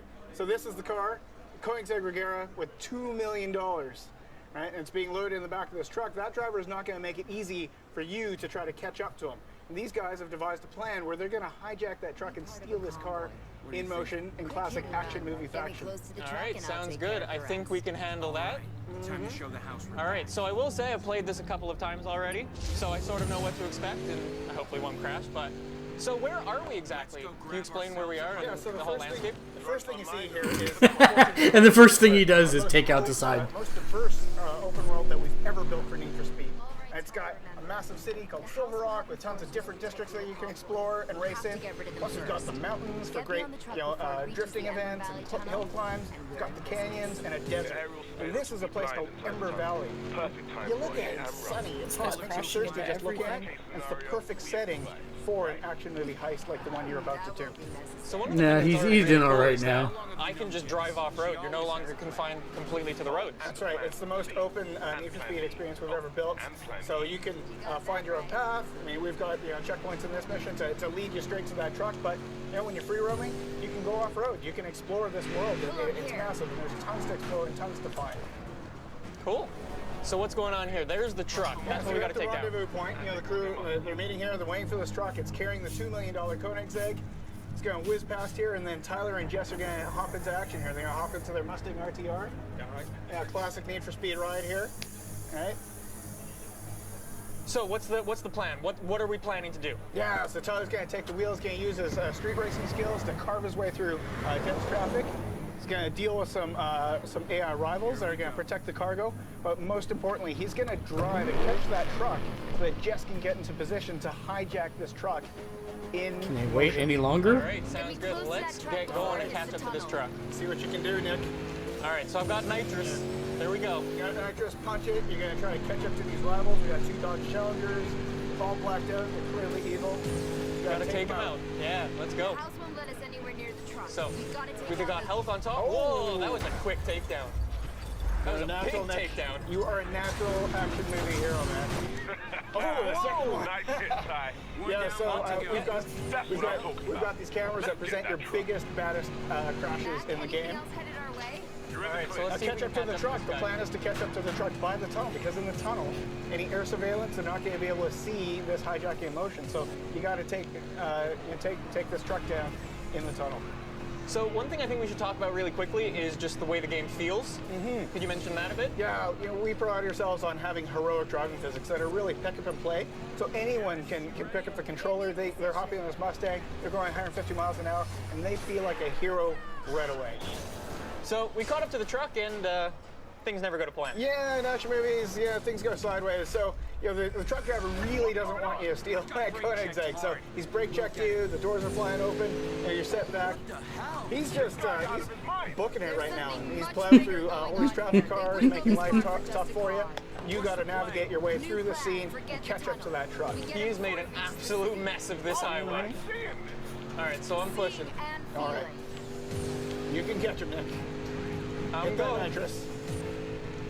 I need more nitrous, man. Here we go. All right, here we have some enforcers. So now, talking about the AI improvements we made. So a lot of the fans are asking for tougher AI, so that when they catch up to opponents, they're really jostling and battling with them. Every overtake is earned. So these guys have ramped up their attitude to 11, right? So when you shunt them, they're going to fight back. So they're not going to make life easy for you, Nick. Yeah, they hit you pretty hard. What's cool is as you learn the world, you find different things in the environment that you can use against your rivals. So looking out for telephone poles, guardrails, traffic cars. Oh, there's more. There's a convenient traffic jam for you to use. There you go. Gonna try to get the other one right away. Gonna bounce off to him. Here we go. Oh, almost. These guys are tougher. Oh, you see? Pretty nasty. They are tough. Trying to get him 3 to go. Come on, Nick. So one of the things that's really cool is, the best way I've found to take them down is to crash into things in the environment. Like using those poles, it's a little hard, but it's effective. In any open world game, you're going to find ways that you want to go through this mission yourself. So even if you replay it over and over again, you're going to find different ways to take down these enforcers each time you play. Trying to deal with them. They're tough, man. Trying to use the poles. Only 2 left, Nick. The truck is getting away, man. You want that car. There's no way this truck's getting away. Oh! That was a movie moment. Focus on where you're going. All right, let's get rid of this guy. All right. Here we go. again, we play up, you know, these action movie moments, right? When you have these big crashes, we're going to present it to you. Pay attention where you're going. For this guy, so I can crash him out. Oh, he's going to come charging at you. Look out. No. There we go. There you got him. Just like you planned it, Nick. Yeah, 100% on purpose. Yes, of course. All right, now punch it. You got to catch up to the truck. Plan A went sideways, so we're going to go to plan B. We got to catch up to this truck. We got to hijack it before that truck gets to city limits, because there's some serious heat on you. So you got to get to that truck and get that Koenigsegg before you get into the city. Let's catch him up. Pushing hard. Truck driver's gone to oncoming, making your life difficult. You got to weave through that oncoming traffic. I'm trying to find a gap. There we go. Gotta hit There's that my pocket. gap. Line it up for Jess. Come on. There we go. Here's Jess's big moment.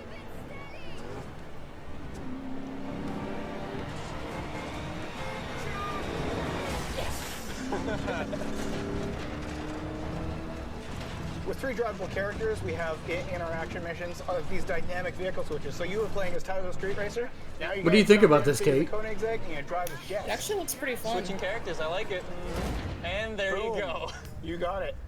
You've done this before. You've stolen a $2 million car before, right? A couple of times. Yeah. Yeah. All right, so now you we get gotta to feel that sense of speed in this awesome hypercar. This thing's fast. Now you've generated some heat in this mission. So look out here. You've got epic cop cases. When you play the highway heist, when Payback comes out November 10th, you're going to have to use Jess to take out cops. November 10th. Avoid rhinos, avoid spike strips, roadblocks, all the intense cop chase action that you expect from Need for Speed. Cool. So what else can you tell me about the story really briefly? So we've structured the game such that you're playing as these 3 characters, they all have their own quest lines, and it all comes together, them getting revenge against the house. Cool. So should we jump into some customization and see what we can do with some of these cars in this crazy, crazy world? Sure. Yeah, so customization, right? Marcus has been talking about it in the live show. It's back. We're not going to do anything out of the ordinary, or maybe we will. I don't know. Maybe. Maybe. We got some cool stuff. Yeah. So yeah, this is Bryn, the vehicle director? Vehicle art director. Vehicle art director, there we go. So you know these cars inside and out. Yes, I've lived and breathed them for the last couple of years. All right, so we're going to do some customization. Obviously, customization's huge for Need for Speed. It is. And it's back. It's back. And it's better. bigger. It's bigger. I'm better. Yeah.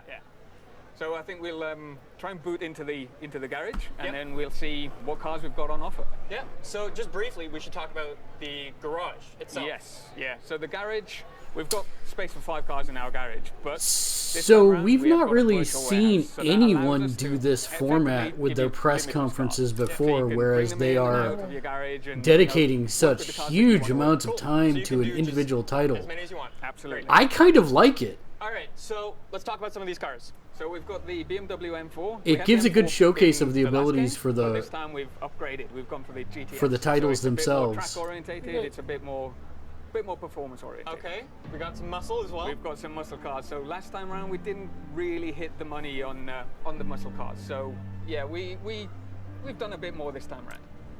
And yeah, the Nissan 350Z, right? So everybody's been asking for it. We can't deny the fans what they want, so we put it in. They've got the damn Volkswagen Beetle in there. One, That's they look quirky, right? It seems a bit out of place in Need for Speed, but what we've done is we've built this feature called the Derelict that, again, Marcus touched upon it in the live show, but what the Derelict is a way for us to kind of let the player explore the open world. I mean, technically, when you have a Beetle full of nitrous, isn't that a Beetle bomb? We've put these cars out there in the world for you to find and explore and kind of take them back to your garage and find all the parts that you need to build them. Cool. So effectively, it takes a car from stock to scrap. That's scrap to stock to supercar. Cool. So let's jump in the Beetle and fix it up a bit. They're gonna show the Beetle. So it's looking a bit run down right now, right? Yeah. So we want to restore it back to stock. Yeah. Now we should probably say as well, these derelicts, you don't need to restore them like this. You can upgrade them a little bit. I think we'll show that in a little bit. Absolutely. And you could leave it like this if you wanted to. Yeah, for sure. Not my particular style, but you know what I mean. It might be somebody's style. So yeah, you can see some more of the parts. They're looking pretty good. Absolutely. So we've tried to make sure that we've got parts in every interaction point that we have for this car. This is kind of wrong. A rich experience wherever you go on the car. funny but We've designed wrong. a lot of parts for this car as well because, you know, out there in reality, there's not that much that you can do to a Beetle. I don't get why. That's what I was gonna say. We want to take it that extra step further. You can't do a whole bunch of this. So we can play around with this car. Huh? Let's talk about some of the I said I don't brands get that are why it's also funny. Need for Speed Payback. Because you can't do this to a Beetle in the real world. So It's not the real world though. Well, I understood, but he just said they had to build a bunch of the parts because you can't really do this. So that's kind of amusing to me. We love that stuff. We want to bring that back to the people. Of course. So, I think we've done a pretty good job of showing this off. Shall we show off the big thing? Yeah, so I talked about it previously. We want to take these cars to supercars, right? So here we are. We've got our super builds. So these are effectively the biggest, the baddest, the most performance-orientated cars that you can build in Need for Speed. Yeah, I've got my personal favorite down at the bottom. Off-road. Yeah, really? Off-road, yeah. Off-road. So off-road's back into Need for Speed. And That is crazy. We wanted to That make is it more hilarious. special, right? Yeah. And what's more special than to show a jacked up Beetle? Awesome. So what do these do? We should say that these are derelict things, specific cars. So yeah, the derelict cars that you find in the world will be the only ones that we can take to the super build. We want to make sure that those cars are special, and you want to put some time into them and put the effort into making them the super builds, right? Of course. Now, just while we have some extra time, let's talk about some of the stance tuning and stuff like that. Stance tuning is back again. So what we've done this time around is tweak them slightly, right? We wanted to make sure that we could slam a car on the deck, right? Of course. We love crazy camber, so why not go even further than we did before? Looks crazy. It's a bit of a odd combination that you've got there. It's a bit SoCal, a bit rusty. Here we go. There we go. Yeah. So the wrap editor. The wrap editor's back. We're not going to go into the detail of it right now because, you know, it would take you days maybe to create of a course. wrap. So I think that's been a pretty good first look at Need for Speed Payback. Any last words from you guys? Yeah, everything you love about Need for Speed, plus action driving blockbuster missions, November 10th. Check out Need for Speed Payback. All right, so thanks for checking out Need for Speed Payback. We'll throw it to Madden with the long shot trailer. Devin, I covered your career at the University of Texas. Where'd you disappear to? Today is the day that we put Mathis on the NFL map. A long shot from the depths of the unknown to being drafted by an NFL team. All the eyes on you. What's to stop you from hightailing again? Let me ask you something. Why are you here? Because football's my life. My father used to say, when the world knocks you down, get back up again. Wade is miles behind. Long shot. You gonna get hit today? You're not the only one trying to get drafted. No, man, get you! This time around. Devin Wade at the line for the final play of the game.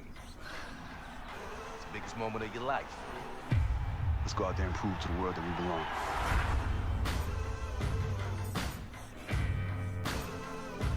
I think building the stories out of the franchises is a really good idea. Our second live look of Long Shot in Madden NFL 18. 4 years in the making. A lot of excitement in the Madden community today, and for good reason. I'm excited. We're here at EA Play at FanFest. Make sure if you're talking on social media right now, you're using the hashtag EA Play. But alongside me, I have Long Shot creative director Mike Young, and you might recognize this gentleman here from Friday Night Lights, but also Colt Cruz in Long Shot. Guys, welcome. Thank you. I'm in a Madden game. I'm in a Madden game. I never thought it was possible. Woo! You made it happen.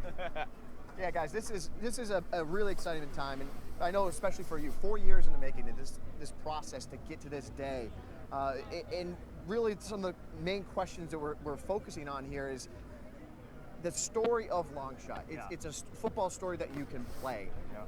You know, what does that really represent, and why is it such a totally different experience to the Madden franchise?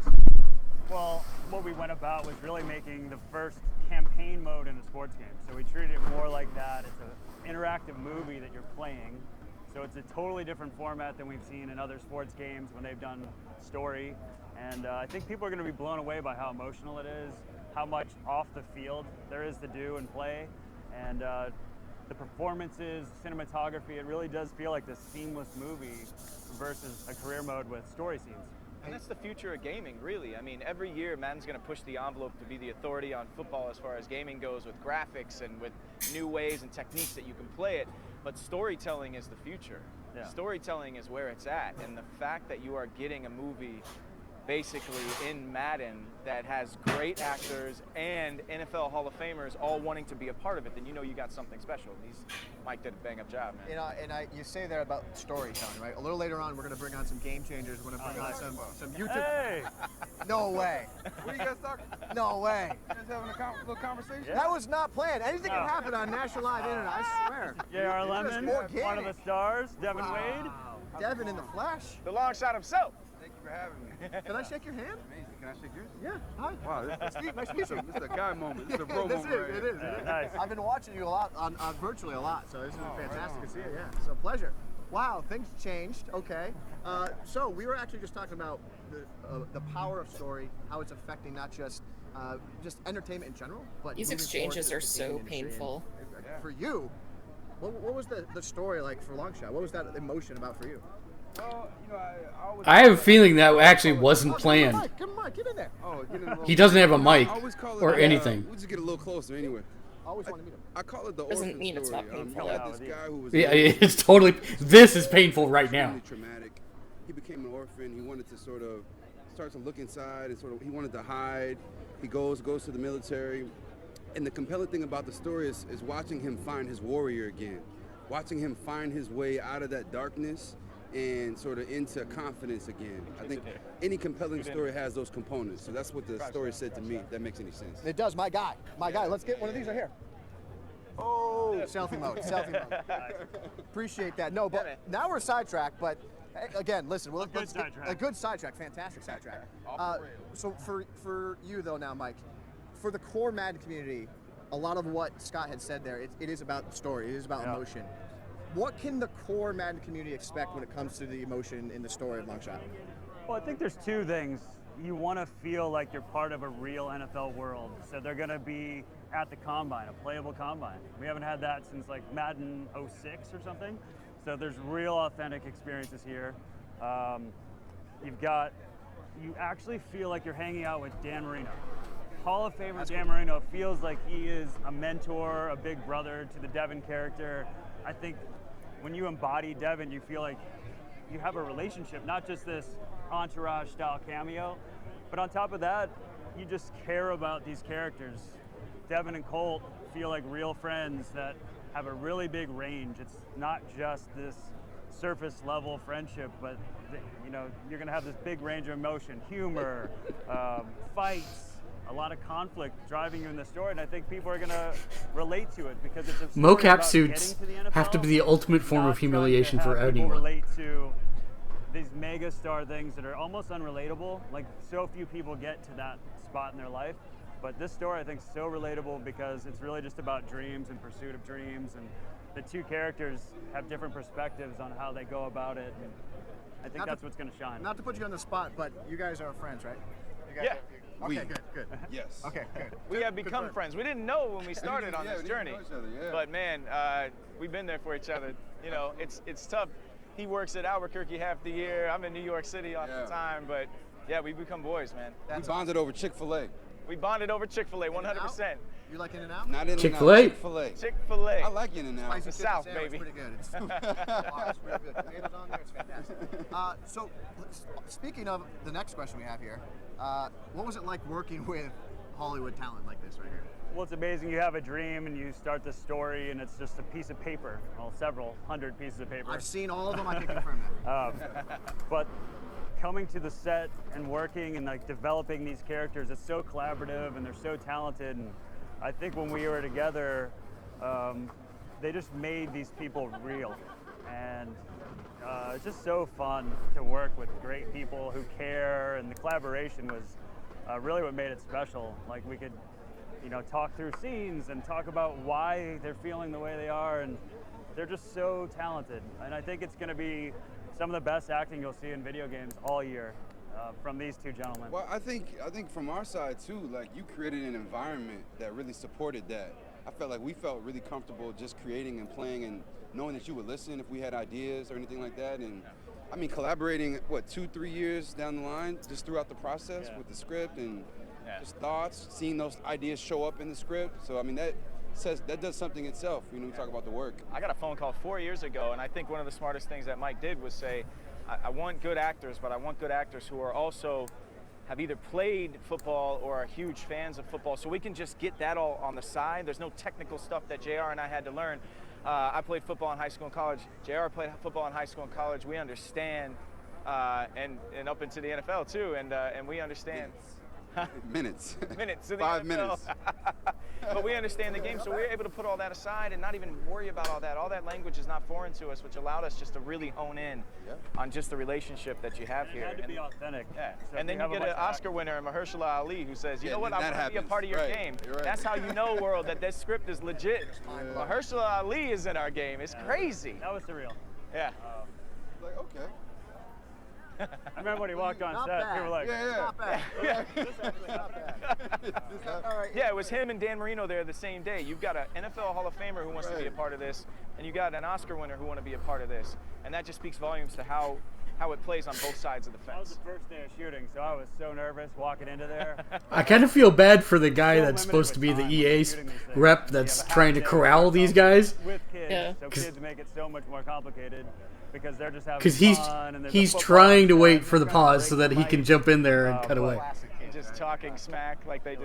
If it was going to blow up, it was going to blow up on day one. Yeah. The most expensive day. Well, I'm glad it didn't. Okay, that's Yeah. fantastic. But you know, and for you, Scott, you know, obviously Friday Night Lights. That's where people will see you and recognize you from numerous other things as well. Right. But what was the experience? How does it compare to what you did on Friday Night Lights to what you did with Long Shot? You know, I've never worked on a project that had as many parallels for me to Friday Night Lights. I've worked on a bunch of other stuff, but nothing had that kind of grounded, small, conversational storytelling that Friday Night Lights had throughout the rest of my career, and so kind of until Long Shots. I mean, to be honest with you, you know, there was so much collaboration, and when I was on Friday Night Lights, I felt like I had ownership of that show because they empowered us to do this. And JR said this earlier, but while doing Long Shot, we also felt very empowered to be a part of the storytelling.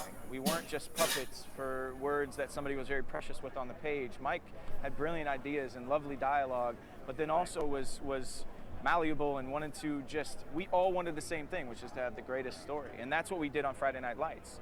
I always say it's tough to catch lightning in a bottle twice, but I think that we might have done it with this. I've already done it with Friday Night Lights. And at the heart of Friday Night Lights, it's about interpersonal relationships, about friendships. Like with Jason Street and Riggins, their tragedy changes their relationship. The same thing happens with Devin and with Colt. Tragedy really kind of changes and adjusts their relationship, and it's how they rebound from it that is the beauty of this story, and it's how they overcome. And adversity is used way too much in sports, but when you find out what they both go through, it's true adversity. It's not losing a game, it's losing a part of your life, and how they join together and forge their friendship going forward and push each other to try and achieve the biggest accomplishment they ever could heading towards the NFL draft. It's just a wonderful, beautiful story. And You know, where it's at, just like Friday Night Lights. yeah, but at the same time, you can tell he's passionate about it, which is still better than somebody that's wooden. But I agree. It's not just a story about football.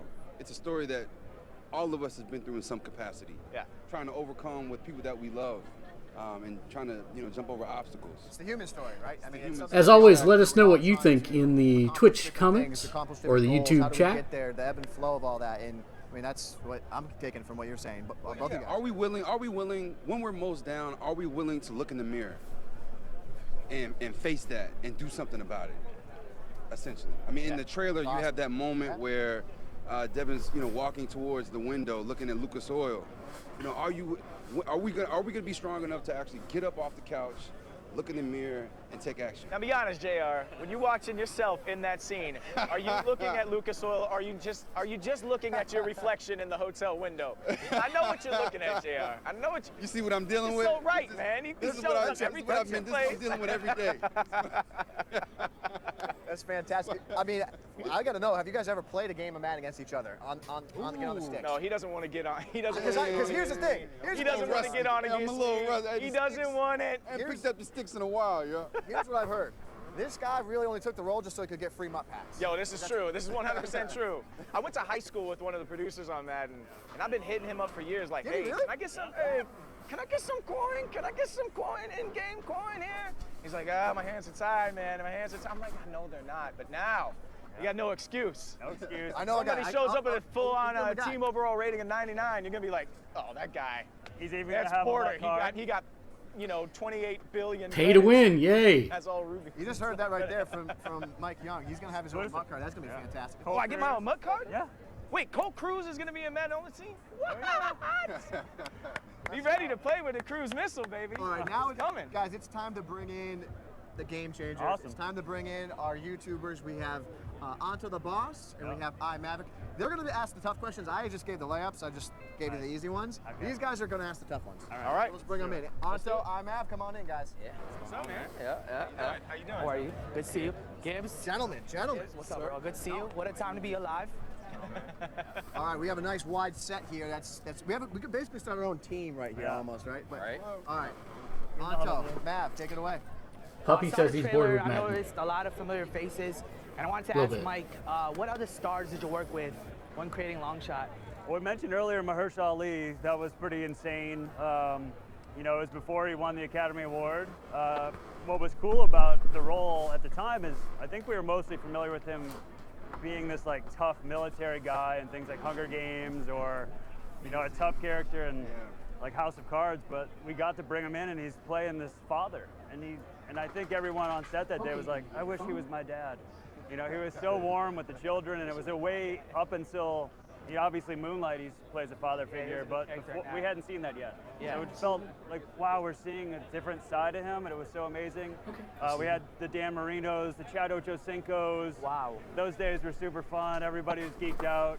Chad Johnson took everyone to sushi. At the end of the day, he was like, who wants to go with me to get sushi? We're like, what?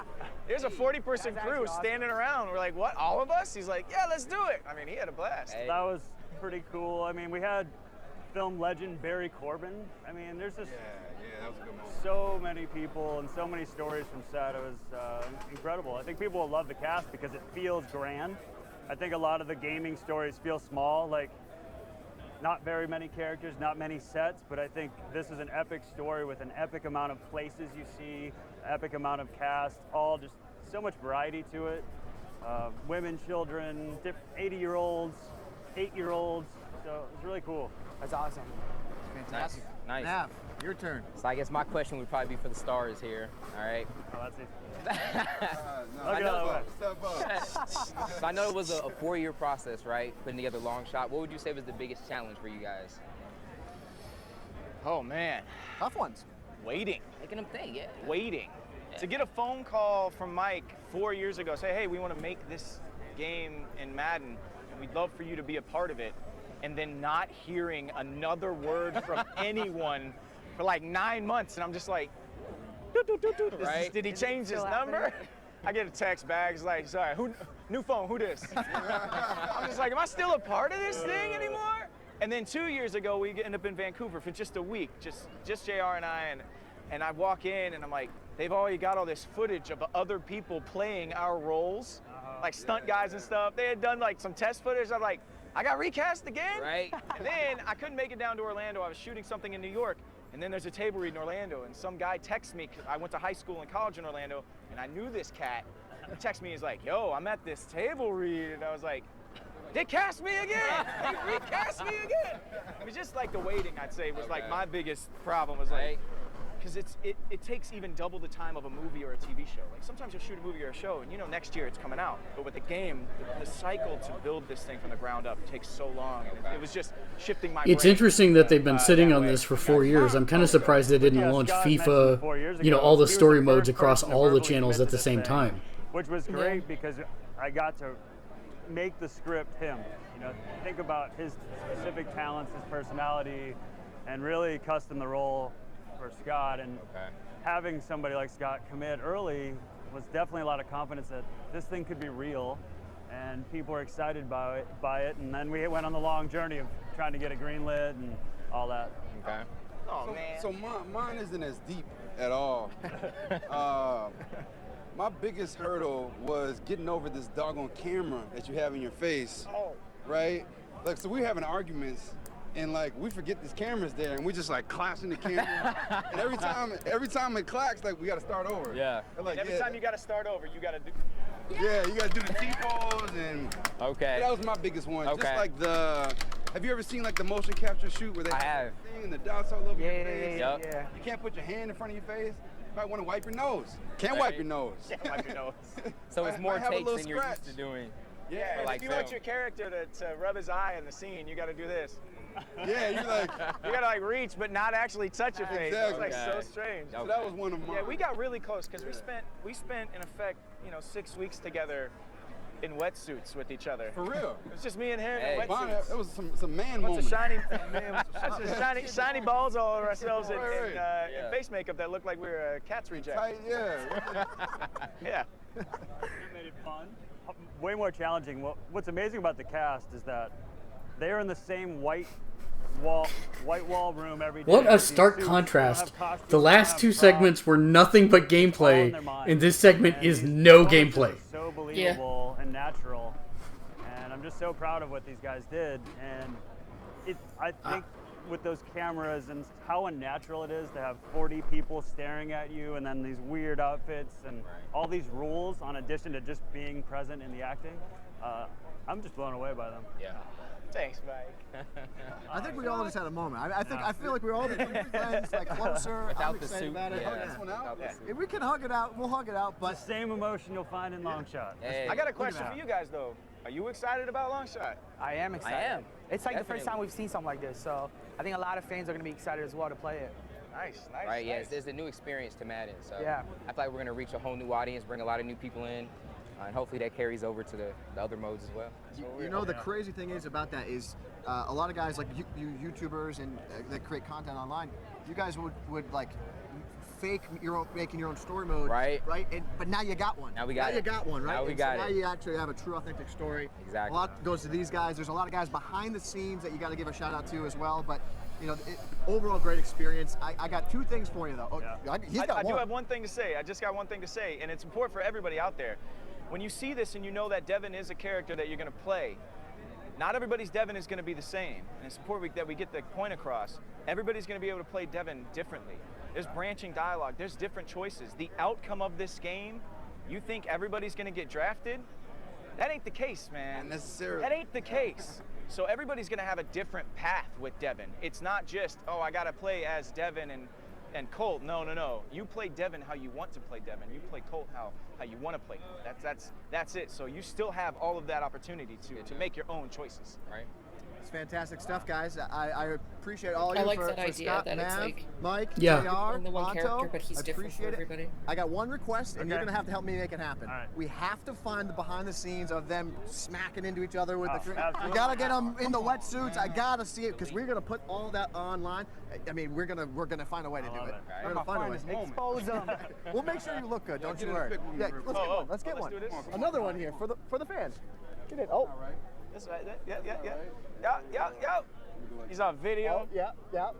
Man, for a guy First who's never timer. seeing himself in pictures, he takes a while. There we go. Nice. All right, guys, that is going to do it for Long Shot Madden NFL 18, a story mode you can play. And right now, we're Do you gonna think they kick it killed the over to conference? The Nope. other football game, little football. Send it. Football. So we got 30 minutes of FIFA coming up.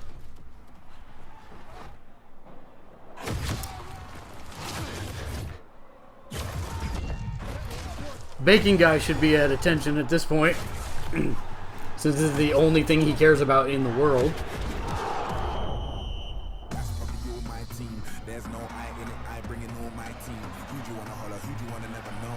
Don't be a sheep when you can be the goat. Greatest of all time and you never know. Don't show up to my show if you've got no. Yeah. Loud at you, he's a hater, I don't want no bad energy. Man get views but I rage hard cause I can't see my enemy. I like all types of girls, melanins and melanies. She wants a man from London, she wants a fellow with felonies. Have you ever played a FIFA, Kate? No, I've never really played a sports game. That's when they saw my team. Even the bouncers bounce when they saw FIFA is one of the few that I actually think is incredibly fun. when you can be the goal. Greatest of all time and you never know. Don't show up to my show if you've got no energy.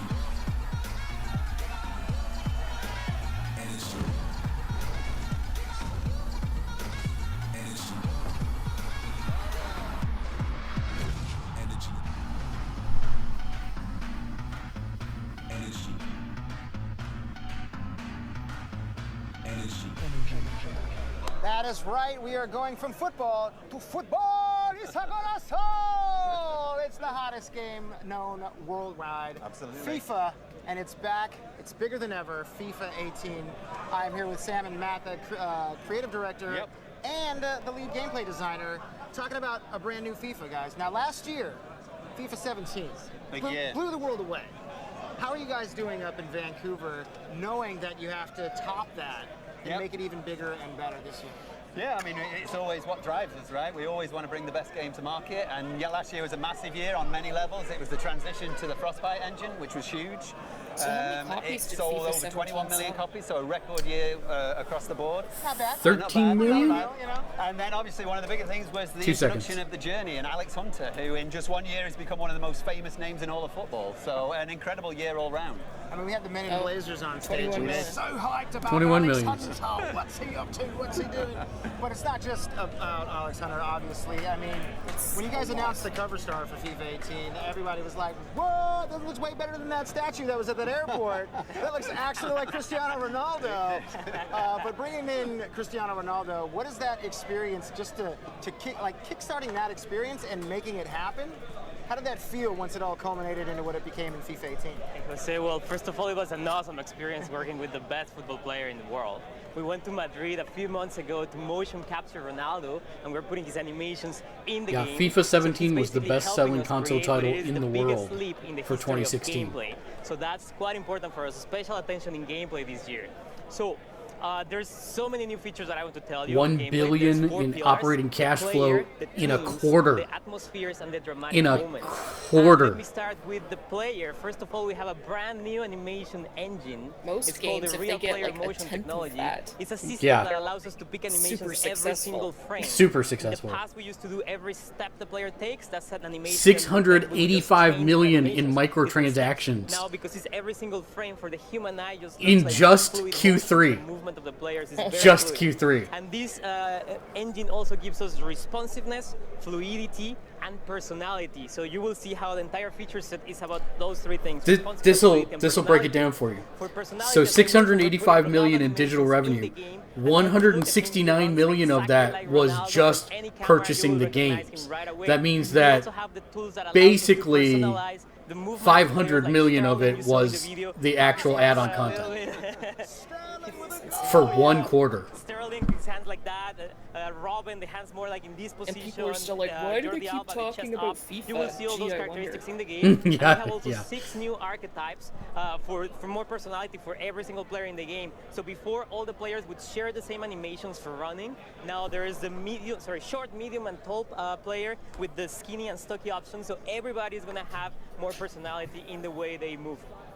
Then there is the dribbling overhaul. This is my favorite. Dribbling is so much fun, so responsive. And you will see a lot of To put that in personality. So you will see contrast, the players PES avoiding doing all those Winning fancy 11 things with soccer dribbling just from with Konami, with the left stick, just by jogging, they for example. sold And 40 if you pass the ball to times somebody like more Messi, he's gonna be so copies explosive. than You're Winning gonna see how 11. He stretches to get to the ball. He leans. He's very looks very cool. The visuals are very improved Wow. from previous years. And also, if you pass the ball to somebody like Iniesta, he's gonna be so good at hiding the ball, but he's not that explosive. So you need the combination of things. Because we're normally there's talking, also it's like, features oh for wow, that the game sold like team. $2 There's million. a brand new It was a positioning big hit. system that allows Right, players right. to It was a big coordinate hit. between each other Right. and provide different types of support all the time. There's always I somebody want to doing say, and a I safe can't support, find so the you can keep article, possession with a safe I want to pass. say they had People doing released a diagonal statistic runs, that trying said to that map themselves. story mode had been They're gonna be playing completed closer to the 3 halfback million wider times. in order to create better spaces, and you can now read football like Which, professionals that's do not in real bad. life all the time, 1/7 of like your situation, you attach can do rate that. actually finishes the game. So we That's also have a lot of play styles. For example, when you play that's still more than career most games mode, actually you will sell have a in their different entire lifetime. experience, so team personality, Yeah. depending on what play style they do in real life. So for example, we have the tiki-taka, a lot of first-time passes, long balls. If you have players that are very good at dribbling, you will see them trying to beat Is on this the only defenders, conference different that's options. today? And also This is for the only defensive conference side, today. there's quite options like Catenaccio, And thank harass, God, many because of if they them. were all like Then, this, we'd there's never the sleep. next part, which is the dramatic moments. We are changing our crossing Yeah, I mechanics. wasn't supposed to so watch it now live, but crosses I are came more home sick dangerous, from more work, driven. so not and feeling that great. the actual Oh, I'm controls sorry, you're also not feeling changed a well. little bit as well. We are improving our through balls, the shooting system now that the trajectories are closer to the goal to Well, they give you won't more talk realistic about, outcomes, but doesn't mean every single the Destiny shot one is at all, going 'cause to they're a gonna net. show more And of that finally, we tomorrow. have the atmosphere. Yeah, I'm sure they will. Which is very important as well. So some interesting stats about FIFA. FIFA is localized into 18 languages, available in 51 countries. So you have the same experience as you get That in real doesn't surprise me TV. because of There's a lot of how props around the popular field, like even soccer cars is or in everywhere commercial except the things, United banners, States. flags, Mhm. like in South America, for example. And there's a lot of work on the crowds. There's a lot of new. See, when chants, I so you do have a play better it, audio I actually experience, do play as the well United as States the team crowds and build now up their stats individually, so you that will I can react compete with the rest of the world. Different than before. The When US there's a team goal, for actually is example, good. They will try They to are push very a good. couple of rows down, and you can actually But- celebrate with the crowd. You can hug them. You can do many different things. The gameplay It's is just the very, general very fun public this doesn't year. care. There's a lot. I agree.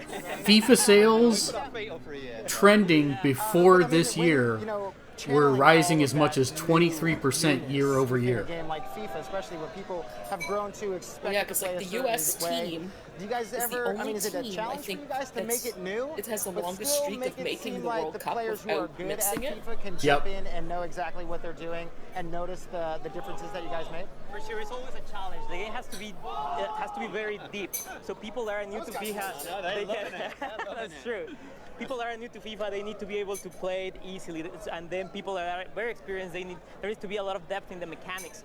But we think that fluidity is the key this year to be able to have the entertaining game for everybody that tries to join the game. Nice. And I also understand we have a clip, a little gameplay trailer that we saw inside that we're going to take a look at right now. Show that beautiful footage. I like the way he said fluidity. Wait, isn't this the exact same one that we just watched coming here?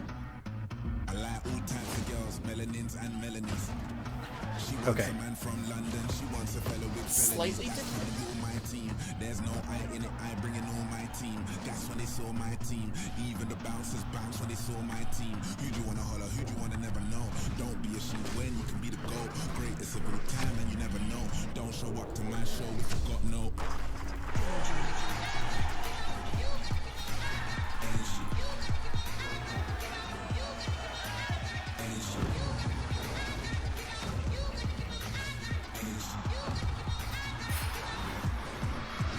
Energy.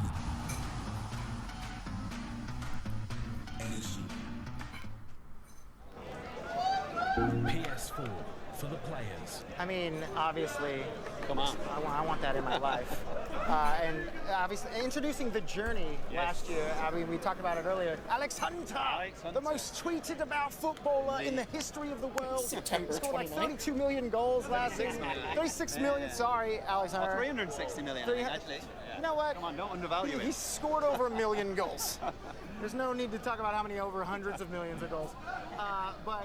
And now we see a new iteration of the Absolutely, Journey. he's The back. Journey's continuing. He's back for his second year, so it's one of those modes where we can't really divulge too much because we don't want to give it away. But no, we can't. No, we can't. Those guys aren't listening. They're Yeah. deep into the pitch right now. But yeah, we're bringing him back. It's bigger and better. We're taking him to a wider world of football. So obviously within FIFA the game, we have a global appeal with football. We represent the sport globally. For the Journey 1, he was a lad from London, so we said it in the EPL. That was his breakout year. So again, without divulging too much, he's going to So I spread his wonder if wings a little they'll, bit. So there's some surprises in store for Alex, and he's going do this to kind for, of spread his wings around the global world of football. the NHL one possibly not and locked to whatever England other this time. sports. I would think it with the success of this of FIFA's, I almost guarantee it. Well, because now they're doing it NBA and NFL, so Yep. Major League Baseball, I don't know. And how you would like Surprising, we didn't hear a single peep about the NHL game at all. To do through the power of Frostbite, so it's one of the benefits of the Frostbite transition. And what it allowed us is to really kind of give a window into the world of football that we've never had before. So we've always done a great job of focusing on the 90 minutes on the pitch. We've never kind of gone behind the curtain and taken it off the pitch. And in this modern world, that's something that people have an interest in. You know, with Twitter, you can kind of have a window into the lives of footballers like never before.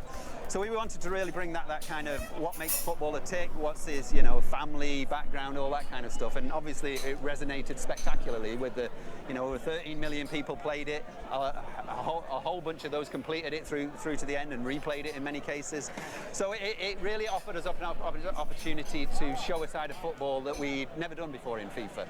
And in terms of where we want to take it, obviously year one was his breakout year. Year two, he's now a bit of an established star.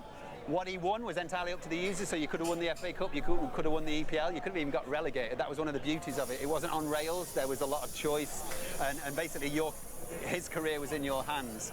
So we pick up from where we left off. So if you played Journey 1, you will start on the team you were in. He will have the personality you created through the cinematic moments, and then we'll kind of kick it off. And I will give you a little bit of an insight. We start with him on holiday in Rio, connecting with some of the locals, which you can probably imagine how he connects with locals in Rio. Rough life. So I wonder if he can like wind out, like washed out of the league, like drunk in a bar somewhere.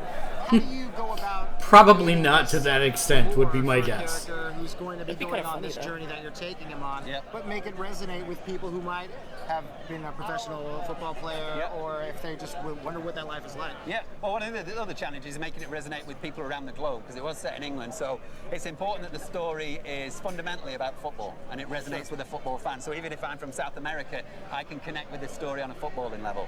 And then the other part of that is just making it an interesting character, just fleshing out the character, giving him an interesting background, interesting support system, so the family, they're all back, so good old Grandad, everyone loved Grandad, he's back this second time round, Mum is back.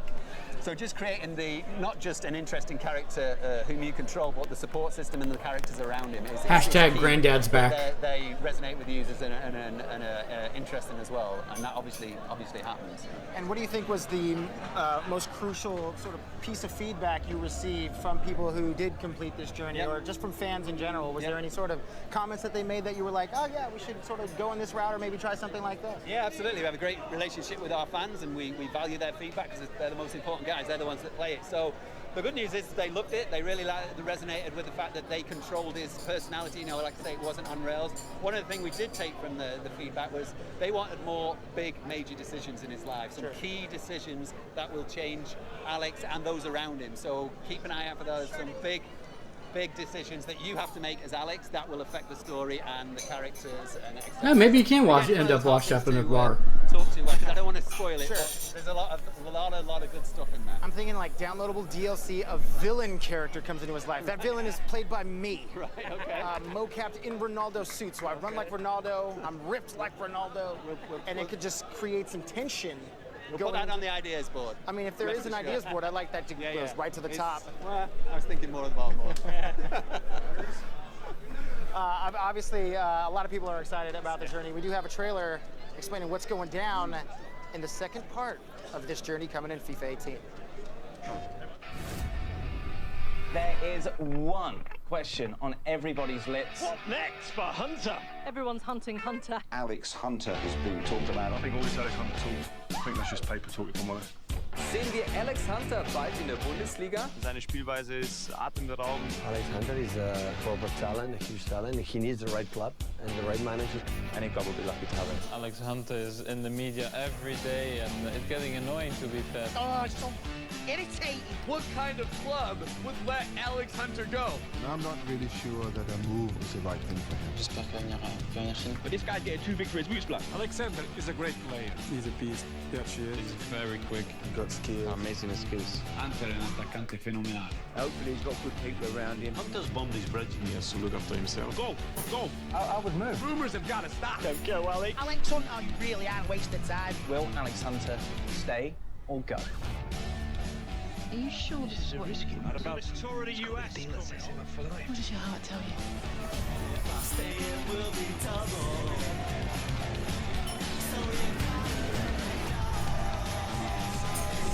Should I stay or should I go?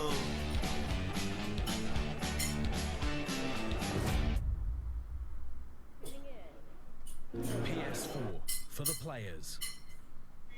All right, everyone. So we've been talking so much about some fantastic EA games here at EA Play 2017, but you want to know what's really fantastic?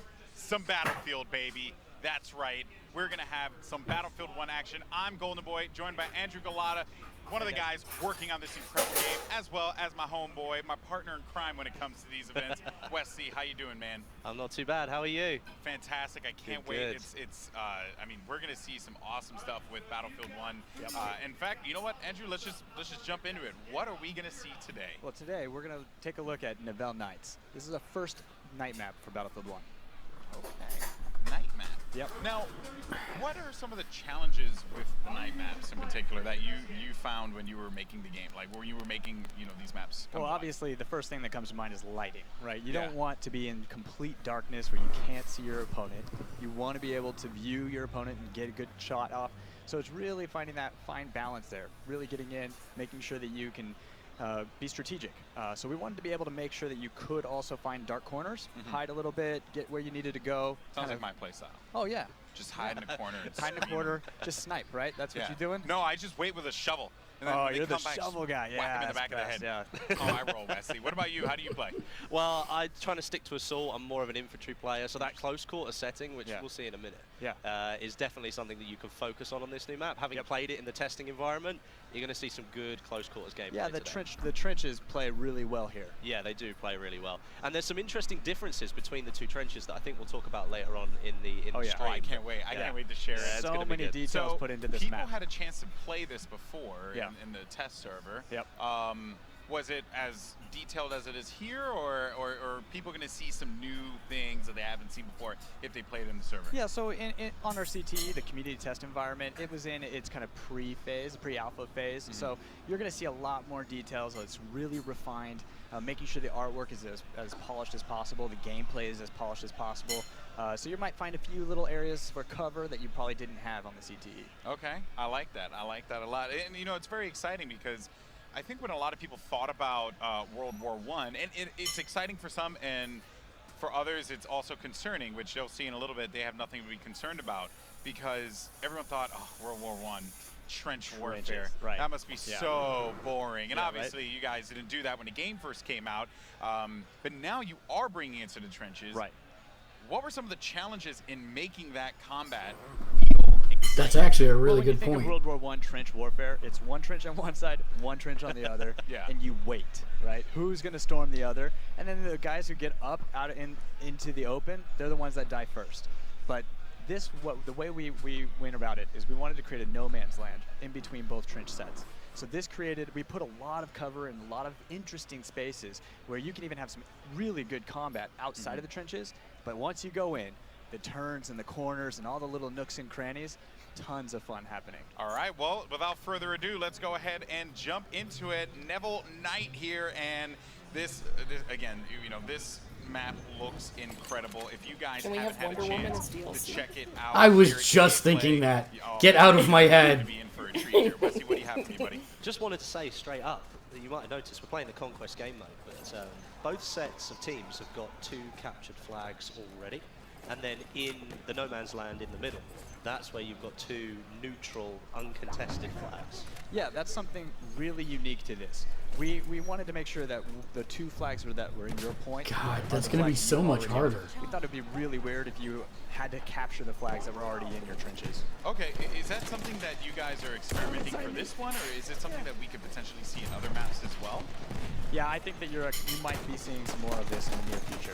Yeah, because it is a little weird, right? To like start the game off and you're like, okay, well, we know what we're gonna get, right? So you might as well just get to the action quicker, by just giving those 2 spots there, and it also makes that encounter a bit more intense for C&D because you want to be able to push up right in the middle. Yeah. Look at them silhouettes swarming over the top of the mountain against the moon. That's kind of cool. So take a look. Oh my goodness, just got absolutely shredded on that one. Bange just did all the work on that. I think we're on board with Stone Mountain here, and we're in the middle of no man's land, heading towards Dead Steel, and you might just be able to see over to the left as he goes over the hill here. You can see the massive shell of a SHA-2C behemoth there, and that's been added in recently, I think. Yeah, so what you're seeing now is the remains of a shelling, right? What happened in this time, this is based on Nivelle Offensive, where you had a shelling attack on the German front, and this is what we're seeing. This is the results, and you're fighting within the midst of that. They're doing their absolute best to be able to maintain control here of C, get Dead Steel locked down. I wonder what Stone's gonna, where he's gonna send his troops. Oh, they're looking to push forward. They're looking to push toward B. Take B. Okay, I like that. Stone Mountain, Unit 64 on the move, and he's gonna find someone in front of him. Nice kill there on Q. JB, take a seat. Loving that. Well, it's interesting that he's decided to go for the B point rather than going for the other no man's land flag. So what he's essentially saying to his troops is, look, let's take their trench line and force the issue onto them. Because as we said, they were already captured for that team anyway, and they've decided to just go straight for it and take those flags instantly. This is exciting because, you know, the players right now, you have to make a decision. I mean, if I'm, you know, if I'm this squad, I'm thinking, okay, well, we need to push.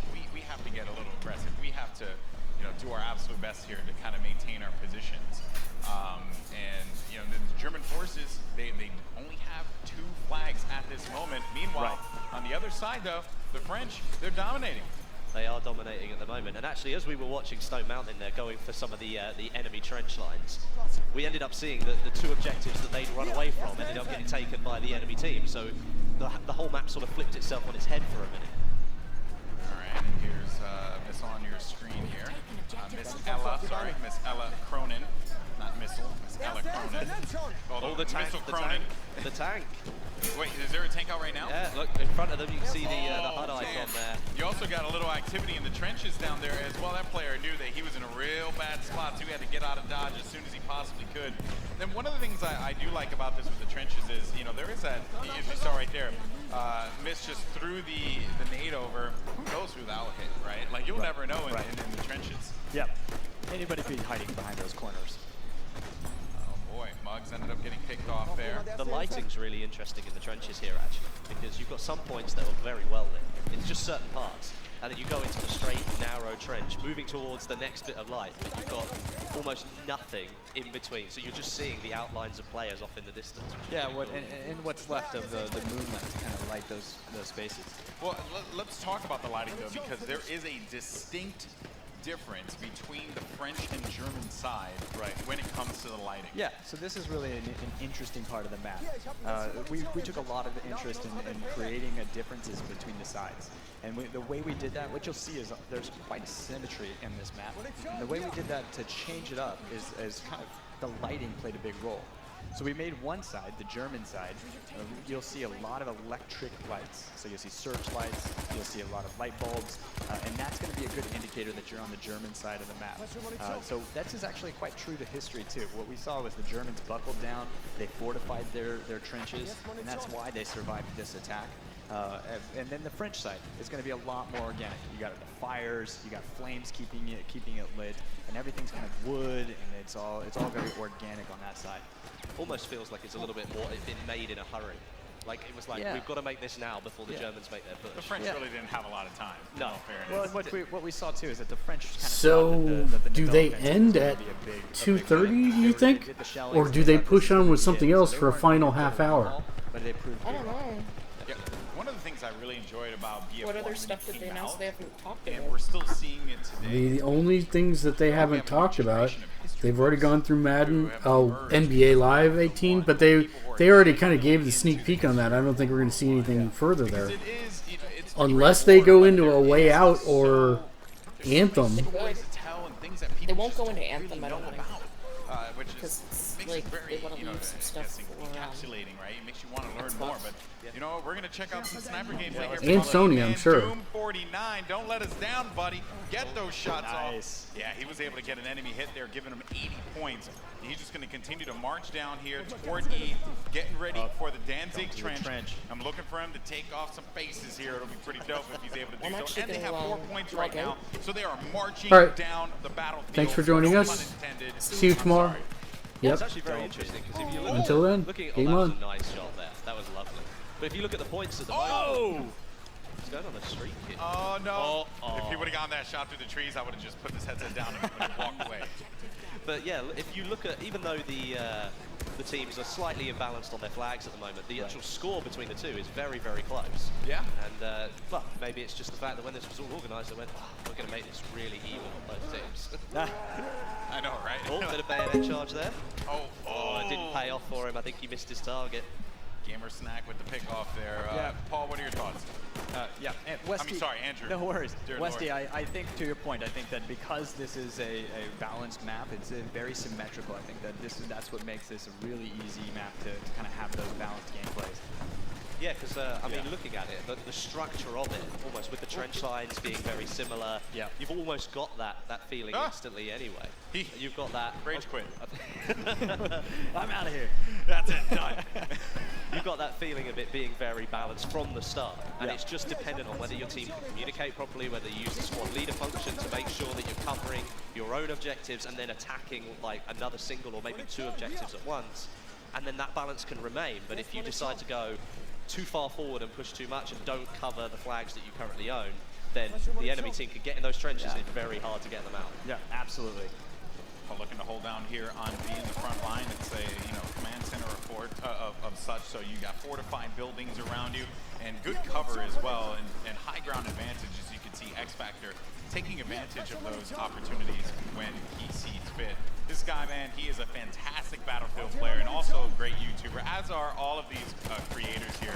Great streamer as well. I happen to tune into his Twitch streams quite a bit. But Muggs manages to find him. But luckily for him, Ponyline was there on the pickup. He's not just a great pilot, he's a great medic as well. That's what you're looking for in a medic, really. Yeah. You need somebody to come and revive your players. That's the thing, Keeps man. that ticket count. Playing a squad and my team, they always abandon me. Then again, I do tend to like run out all the way out You to play the middle rogue. of the field. Yeah. You know, Yeah. but it's like, follow me, you know, get the hint, dog. Like, just come with me and we'll win the whole game. You're that lone wolf kind of player. Yeah, I'm the worst kind, to be fair. What I do typically, though, is I hop into a tank, and then I just drive around as much as I possibly can and destroy people. Speaking of that, how many tanks can you get on Neville Knight? So there's 1 tank on each side. Okay. That's the plan here. We wanted to keep it pretty infantry focused. So once you start going too heavy, I mean, you're going to get some cavalry as well. Okay. So that's where you're going to get a little of that quick gameplay. But we wanted it to stay very infantry focused. I think that's really good because obviously you've got these trench lines. And that's for a reason, right? You want the trench lines to be utilized. Yes. So if you gave them loads of vehicles, suddenly everyone's not using the trenches that you've built. Right. And especially because you've built a lot of the objectives around the trench lines. Yeah. The only other 2 are the ones in No Man's Land in the middle. Yeah, and that's why there's no planes in here as well, right? We don't want you having bombing runs on the trenches. It really takes away from it. That's right? no fun. Yeah, exactly. You're in a trench. Like, what more can you do? Yeah, you can vault out, but we all know how that goes.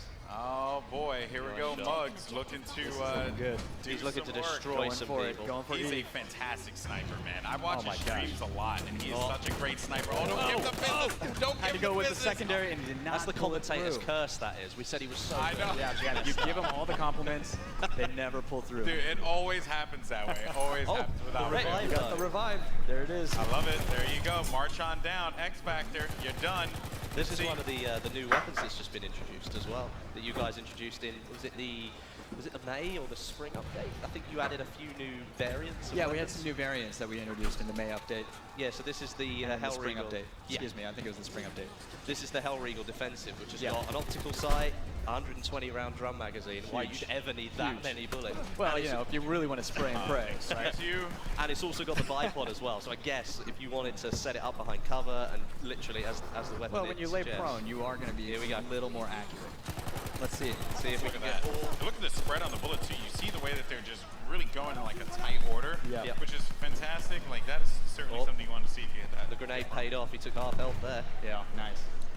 Now he's going to try and charge in here. Oh, there it is. This is how it works. There we go. The one and only Dankness 429. He hates that name, but I'm going to keep saying it every time he's on screen. There you go. Pop some smoke. Get some cover. Yeah. It's interesting again here because we're on board with the. Who are we on board with here? We're on board with the French army, and they're taking back the flags that they had at the start of the round. Right. And as you can see up the top there from the flag layout, they are sort of fairly behind in terms of the flags they've got at the moment. Well, it The looks like score, they're rallying here. But they're ahead on score, so the Germans need to pick up a little bit. Looking around here, Darkness issuing those orders Looks when like he it's can. He wants one. Yeah. There we go. There it is. So they're now going to capture their second objective within Schmidt their own front trench line. lines. Oh, lovely takedown there of X yeah.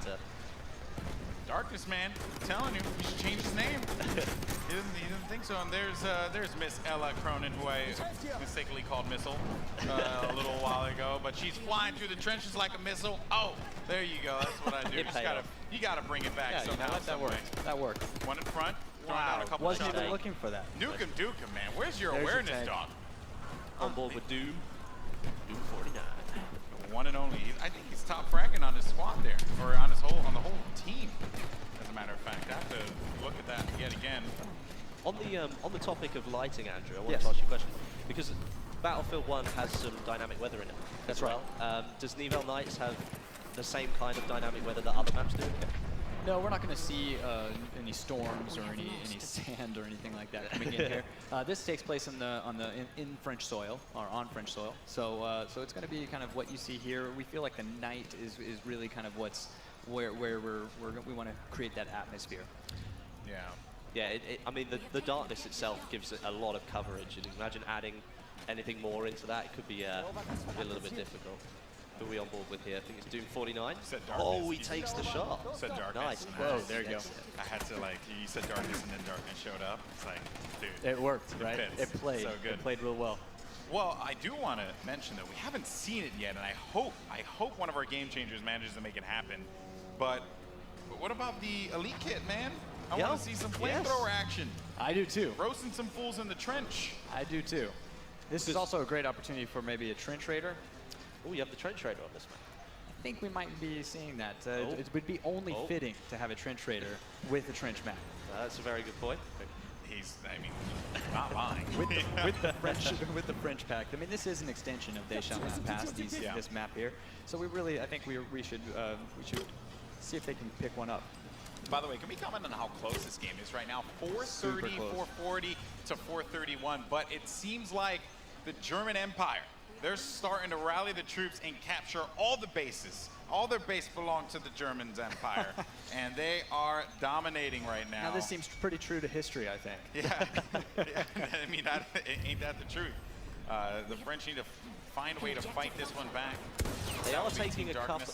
They are taking a couple of the flags back, and actually you can see a lot of them are actually up for contention. You've got A, D, E, and F. Well, now D, E, and F all up for contention. Yep. But as you can see, they're all being taken by the enemy team as we're watching. So it may come down to a point where we're looking at a lot of flags being taken by one team and not being held by the others. By the way, but we're seeing a lot of combat here in the no man's zone, right? Yeah. And we just need to see people running towards the flag and starting to capture those points.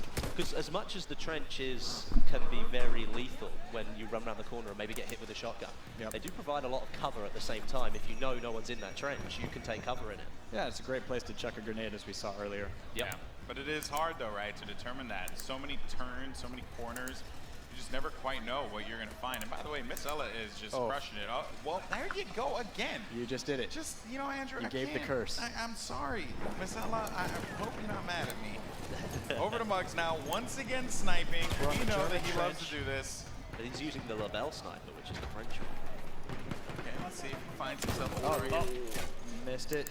Some of those flick shots, man. I mean, how do you do that? Yeah. I'm just like, I sit in awe and watch people who can snipe in video Him games. and It's just incredible. Stude are like two of my favorite snipers to watch on Twitch whenever they're streaming, because they are so unbelievably talented with this gun. But oh no, Muggs is taking a lot of shots to the left though. He's gonna have to dive right into the trench, really get himself back to cover. Oh, you can see the players up on the hill over the far side. That's who he's looking for. Boy, he's gonna need red effects. There we go. Oh, there we go. 99 nice damage. sight lines here. Oh, you can see that kind of guy. He's taking a hit. Shot. All it takes, he just literally, all he has to do is breathe on him, and Muggs will fall here. So he's got to be very careful. Oh, there is it. Pathogen. Good night. Good shot there. Muggs looking to do it again. Oh, there you go. There you go. He didn't even need to shoot the gun. All you had to do was take the bullets and then throw it at Muggs, and then Muggs would have died just on that alone. Now Doom looking to do his best Muggs impression here. Look at that score now. The French have pulled it all the way back round. I can't believe it. This is just Battlefield at its finest. This is actually a really good game. No, it's so close. Very impressive stuff here. And we're storming Dead Steel here. Looks like we're heading that direction. Here's one of the tanks. This is X Factor, the one and only. Just annihilating. This is what I love to do personally. You can see. this tank can go over and just, you know, weed out all those, you know, small little, you know, cretins there in the trenches. Oh yeah. Right. You want to be careful not to fall into the trenches. True. I probably would have fallen at this moment. Right. It's the splash damage potential he's got here. Just firing it against the wall, waiting for the infantry to poke their head out. Oh, no. He's in. Oh, he's in. So you can still manage to move around. Can you? But I think there's going to be some really tight spots. Look, we also have cavalry in there. Yeah, because everyone's in there. Oh my Is it possible the to whole get, kitchen sink. Is it possible to get out of the trench network once you I'm thinking no. Oh, well, wait. Oh. We might see something. This Let's is get not, creative. I Let's see what we don't know can if do. This is gonna work. Oh, This wait, is what? not. Wow. He's still getting kills. Imagine I'm if you're impressed. just going through the I'm trenches. impressed. You're going through the trenches. Limpet's coming in. That was like QJB, I believe. He like ran away. He saw that. No, that's CC24. Saw the tank and was like, no, I'm gonna just go the other way. Oh, that wasn't was gonna Wheezy. happen. That was not gonna end well. Squid and Wheezy were going for the limpet kill there. Yeah, I know those guys. They were going for the limpet kill. Oh my goodness. Gonna sit for the repair right here. So there is. Oh, they're storming. They're storming. Oh my god. Danger Cow, what are you doing? I think he's stuck. I think absolutely. He's absolutely. well and There's no way out. I think he knows he's stuck too. And rule number 1 is never leave your vehicle. Yeah. So we might see a really boring game here. Just hanging around. I disagree. I think this is awesome. He's still getting kills. There we go. Oh, he's managed to make his way They're through. all trying to take him out. Here we go. He's working his way along. We've got this. Oh. Wait, we popped up a little bit. What he needs to try and do is get to one of the rear trenches. To the where left, it levels There out we a go. little bit. Use the fence. There we go. Climb There up. you go. Climb up. Something needs a push. No, not happening. Get Try behind it the again. tank. Just go and try it again. No. Was telling us absolutely 10 minutes of not gonna happen. tank trench warfare. If you can get to one of the rear trenches, it does open out. can't go. You get around behind. Yeah, there might be a way out here. Oh. Yes. And we're gonna see it. Yes. There it is. There it is. Did it. Victory nod right here. So happy. Back to no man's land where it feels comfortable. Yeah, Some imagine elbow though room. he gets out at that moment and then just gets bombarded. Oh my god. Like, oh That would have been amazing. Only in Battlefield. He was very loyal to his team because if he'd have left the tank, not only could the enemy team could have got in it, but if it had left it there, then another tank wouldn't have spawned. Yeah. So he's kind of left the shell on the battlefield. Absolutely. And although he kind of took it into the trench himself, he was very good for getting it out. You know, I like that you're finding the positive there. Glass half full for Westy. That's what it is. Yeah, right. Glass half full. Find the positives and the negatives. But just to update everyone on the score. I mean, this is a really close game. Really close. Super 6:58, 6:45. The action continues to rage on here. Tickets are still coming. Yeah, we have 9 minutes and 45 seconds left in this game, and we hope you guys are enjoying it. Once again, if you're just joining us here, you're checking out Neville Knights, the new map that is going to be coming to Battlefield 1. It is the first night map that this game has, and it is awesome. Yeah, and it's coming later this month. Later this month. I'm so excited. And also the other map as well. The other Please map. get to her. I can't say that 5 times. That one I've had to practice for. Yeah. And I hope I'm saying it right. Couldn't you guys just call it like, you know, like darkness? Well, that would have worked, right? It would have been fitting. Oh man. Speaking of darkness, we're going over to Team Darkness here with Mugs TV. Finds one in front of him. That's Got going the to be kill. skill up. That's never mind. Skill down for you, sir. Oh, very good. That was a nice one. That's what I do. You know, that's why they pay me They keep moderate coming. dollars. They keep coming. Oh, got the hit. He was going for that upper torso shot, didn't quite land it. Oh, he was going for a headshot. That's what he wanted. Hoping for the duck or something. Muggs only goes for the face. It's just how he operates, man. Would you say it would be only for the mug? Only for the mug? Oh! You like Andrew, you should become a commentator with me, man. We should I cannot be as good as you guys. do this more often. I love it. All right, waiting around here. Muggs. Again, we're playing in No Man's Land here. A lot of the gameplay that we've seen has been in this No Man's Land section. But we have seen some really good trench hitting there. But I think it's typical of the Conquest game mode, where it's the constant movement and the flow. Yeah. So if you leave your own trench and go into No Man's Land, take an objective, the chances are that the enemy team's flanking around behind you and taking one of the objectives that you've left. And I found my biggest success is usually when I'm trying to control 1 or 2 points. I can't even with you right now, Muggs. I know you guys are trying to like talk about how great I this was map really is. trying to be strategic about this. This is how you do it. This is He's what you grabbing do. ribbons left and right. You just go through and you shred. Period, man. Let's take D. I hope he can take D. He should just rename himself the Blender. No way did he just land that shot. He was getting shot and suppressed by that player, and he landed it straight in the chest. This guy, man, he is just absolutely incredible. Taking cover in the chapel here, the ruins. Looking for the next star. Whoa, headshot. Hell? Was that a headshot? I don't know. What? I don't know. Cheesy It was close, though. It was no, close. You won dead, It looks mofo. so good. My goodness. I can't believe the shots he's getting. He's just getting assists that they're counting his kills because they're like, why not, Of course, game? why not? Well, he's trying He's finishing it off. There we go. I think there was one more left. There may have been. Oh, we switched kits. Switched out to the support kit. He was probably running out of ammo there. Didn't get to Good see players, his I ammo guess, count. do that. I haven't run out of ammo before. Yeah.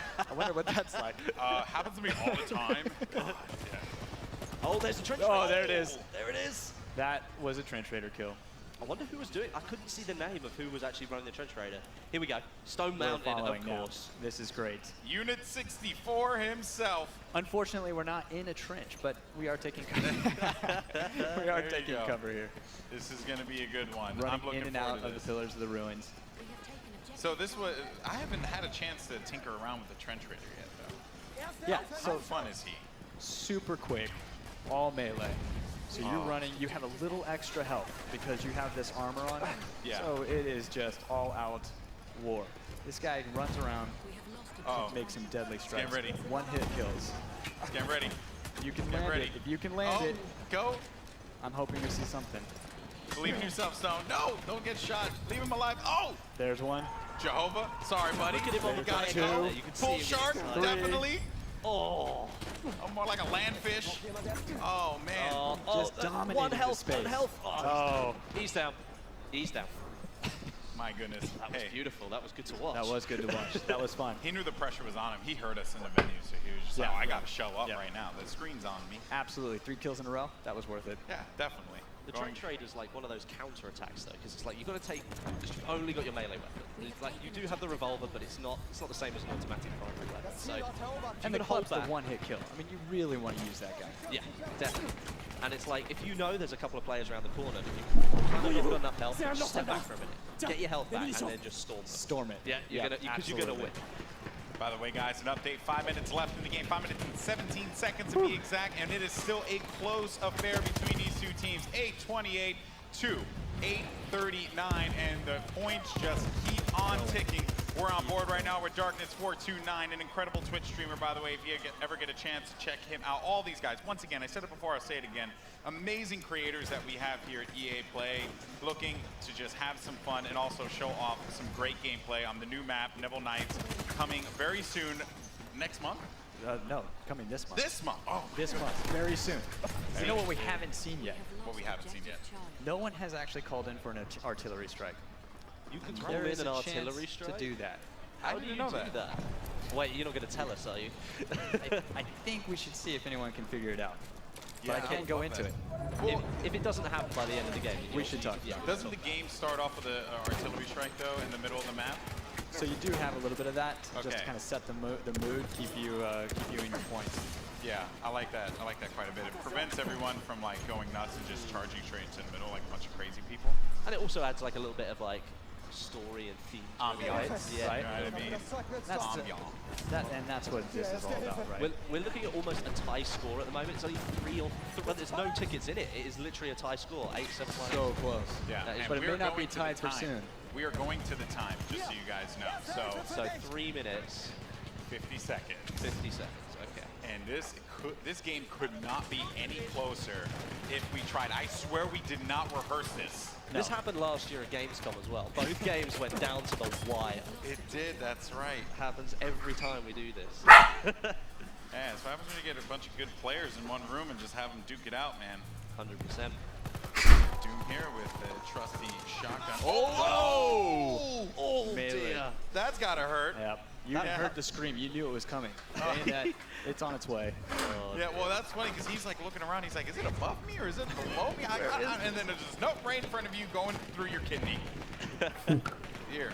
Well, I guess that's a good point of the vertical gameplay that Well, so we've had 30 minutes of Madden, 30 minutes of FIFA, 30 minutes of He was in the middle of nowhere, man, and he was like target. As soon as you start shooting, Battlefield 1. especially with the dark map, right, and the way that it's laid out, the muzzle fire, you really see that and you can tell. And again, By the that's time where this lighting really plays a role in this ends, game and what you're able to do. Yep. in 2 minutes and 40 seconds, But what you're also going to see when they have about 10 minutes to fill, those silhouettes, and that are most moving, likely it you will see the end at movement, that point. Fire away. And that's correct, because over the back you have some, almost like some AI elements, don't you? Yeah. Interesting. 2 minutes, 25 seconds, But 9:24, we're getting down to the wire 9:53. here. Yeah, the gap's opened up just a tad though. The rocket going to come. Oh, That's a deflect. lot of damage. That was a deflect. Second round, engine disabled. Can he finish it off? There we go. It's gone. Beautiful. Just go for it, Stone. Just shoot and believe in yourself, man. Shoot it into the darkness. I The dare you. whistle's blowing. Time to charge. I know, right? Well, they are going to be able to overtake C. Both teams have 3 flags, but the C and D flag are swapped, so expect to see a lot of activity. Who's going to be able to win out that battle in the midfield is the question. Stone Mountain rallying with his team forward, shooting his teammate because reasons. And it's over to A, and they're going all the way out to the other side of the map for that last-ditch effort here. I do have to say I like this esports I commentator hope we see something because of reasons. They have to cap at least 2 in order for them to come back into this one. I think with 1 minute and 23 seconds, because it's I'm not still sure very it's close. going to happen. Yeah, no, it won't happen. We're down. They are capturing 2 points. I can't see it happening personally. No, I think it's going to go. You think it's? No, I think 3 tickets. Nah, they're not going to do this. Not going to do it. Not going to happen. It's going to be real tight. Let's see if it happens. They're resupplying like there you crazy. go. Game over. To 1,000, and that's So right. As a close. matter of fact, it was to 1,000, which I don't think, I mean, we figured we were going to make it there or till the game ending. Either way, though, they needed to stop literally everything from happening, and that was not the case. Team Darkness will reign supreme. Oh boy, what a match! That was awesome. Well, it's kind of fitting too, because it was a dark map. I have to say, well, let's go ahead and take a look at some of the highlights from that game, because there were a metric crap ton of highlights from that game, man. I have to say. Doom49 had a couple great shots, as well as Muggs. Muggs, I think, was a superstar this whole game, though. Just getting shot after shot after shot. He was absolutely tearing it up. I mean, like, watching Muggs do some of that sniping, sometimes it's not even the accuracy, it's the continued accuracy beyond the first shot. Like first shot, second shot, third, every single shot lands. Yeah, Incredible. Only in Battlefield moments right there. Yeah. And here's the thing, that's not just marketing speak. That is like actual, like, you get these crazy moments in this game because of the open nature of it, right? That's what lends to the uniqueness Super of dynamic. this game. Yeah. This is the stuff that drives us when we're making these games. We want to make sure we provide these ways to create those moments. And I'm particularly glad too, because as a person who really enjoys infantry combat, I like that this map really highlights the infantry combat. It's a lot of fun. Yeah, right? The gun mechanics in Battlefield are fantastic. I want to be able to take advantage of it as much as possible and do my thing, period. Yeah. So awesome stuff all around, good. I have to say. And I mean, Wesley, thoughts on the map? I think the map's really, really good. Because it's the first night map, very different from anything that you've created so far. The lighting really lends itself to a different style of gameplay. Yeah. You can see that, the trench close quarters action. Yes, you can get that on some other maps, but because of the nighttime setting, everything's a little bit closer together, so it's much more chaotic. Yeah, we saw a lot of close quarter combat here. Yeah, I loved it. It was awesome. I liked the close quarters combat once again, but I think that's something that we're all going to kind of echo here because it's yes, you have it in other maps, but it's just a different feeling. It's a different tone. I really feel like, if I had to think about how BF1 would do full-on trench combat, that is admittedly how I would want it to be. So glad to hear that. Yeah, and I'm glad that it was it was nailed, right? Because when I play this, I'm going to be super into it because I can just get into trenches, hide in the corner, shotgun some fool, hit him with a pan, just awesome stuff. Oh, you guys need pans in the game. That might come up. Now that you've recommended, I'm going to put that on the list. Whoa. There you go. Let's see if the designers will take Revelations it. here. Dude, I'm telling you, man, I'm a great game designer, kind of, sort of, not really. All right, guys. Well, awesome time here. But for now, though, let's go ahead and send it over to Jose, who's down on the floor. Jose, what you got for me, buddy?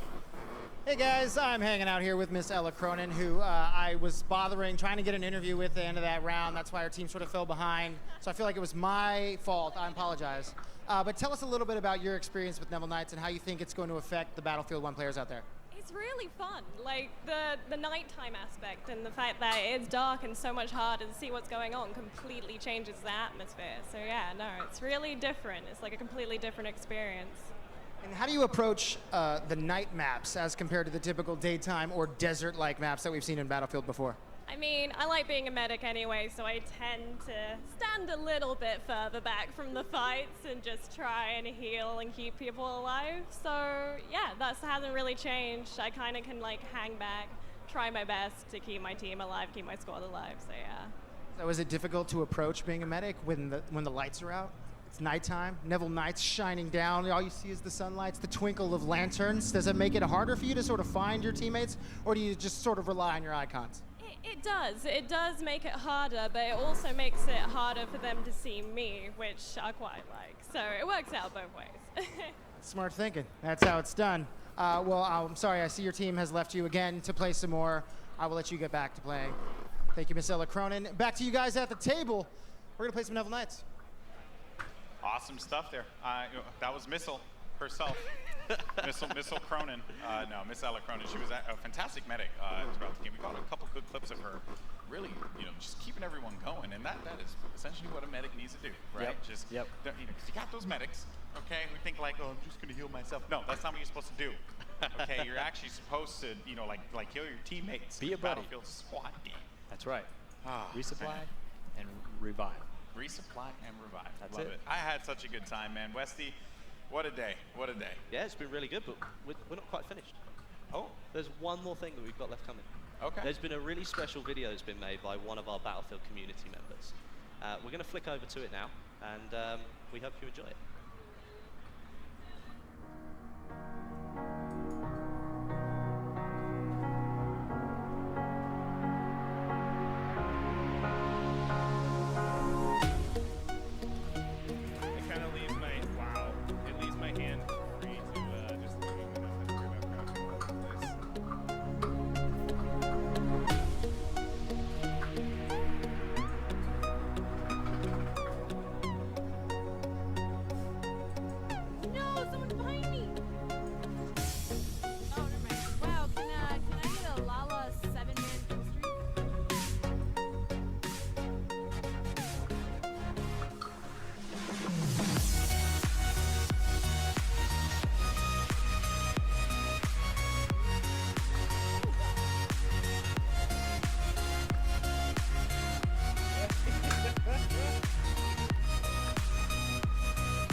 It's a battle pack.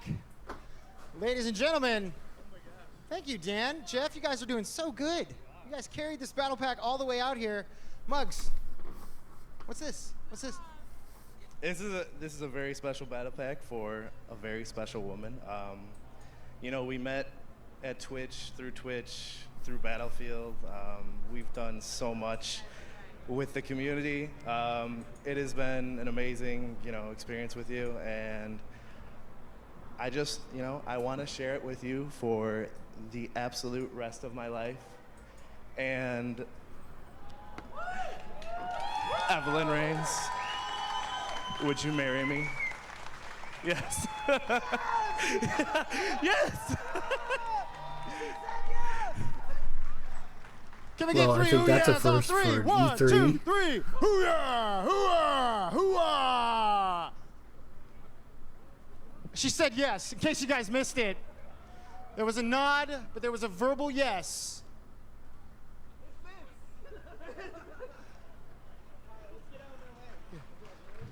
You won't be able to find that battle pack in game. That battle pack is not in. Not at all, my friend. congratulations to people who I know very well who are absolutely incredible human beings, Muggs and Ulala. You guys are awesome. Congratulations, and I'm glad that you were able to do this surrounded by your friends who are also your family and thousands of people online as well. The Battlefield community is truly amazing and incredible. They've welcomed me in with open arms when I first got involved, and they do so with everyone else. So big thank you to you guys. What a time. What a day. This was fun. It was brilliant. I had a good moment time. for the community. All right, guys. Well, once again, just want to close it out here. Congratulations, Muggs, Ulala. You guys deserve it, and you guys are going to have a happy life together. But for those of you guys who want to have a happy time playing some Battlefield, Neville Knights will be coming out pretty soon as well. That will be this month, so be on the lookout for that. But that's going to do it for us here. It's been a great time, playing some Battlefield. Still so much more to come at EA Play. And, of course, Andrew and for Wesley, thank you so much. Glad to be here. It was a good time. Happy to be part of it. All right, well, we'll catch you guys on the other side. So, looks like this will end out their show for this year. Definitely an interesting format for how to do an E3 presser. We've never had one that's dedicated so much time to each individual game. Thanks for watching. Make sure you join us tomorrow. We will continue our E3 coverage throughout tomorrow and Monday, so make sure you join us for that. We'll be back tomorrow at looks like Sunday. Microsoft will be the next one on deck, starting at 1:30 p.m. Pacific time. We will be here and talking through the pre-show, what we expect to see on Microsoft's press conference, as well as we might take a little dip back into EA and see some of the things that they did as well. So yeah, that's coming up tomorrow at 1:30. As always, thanks for watching.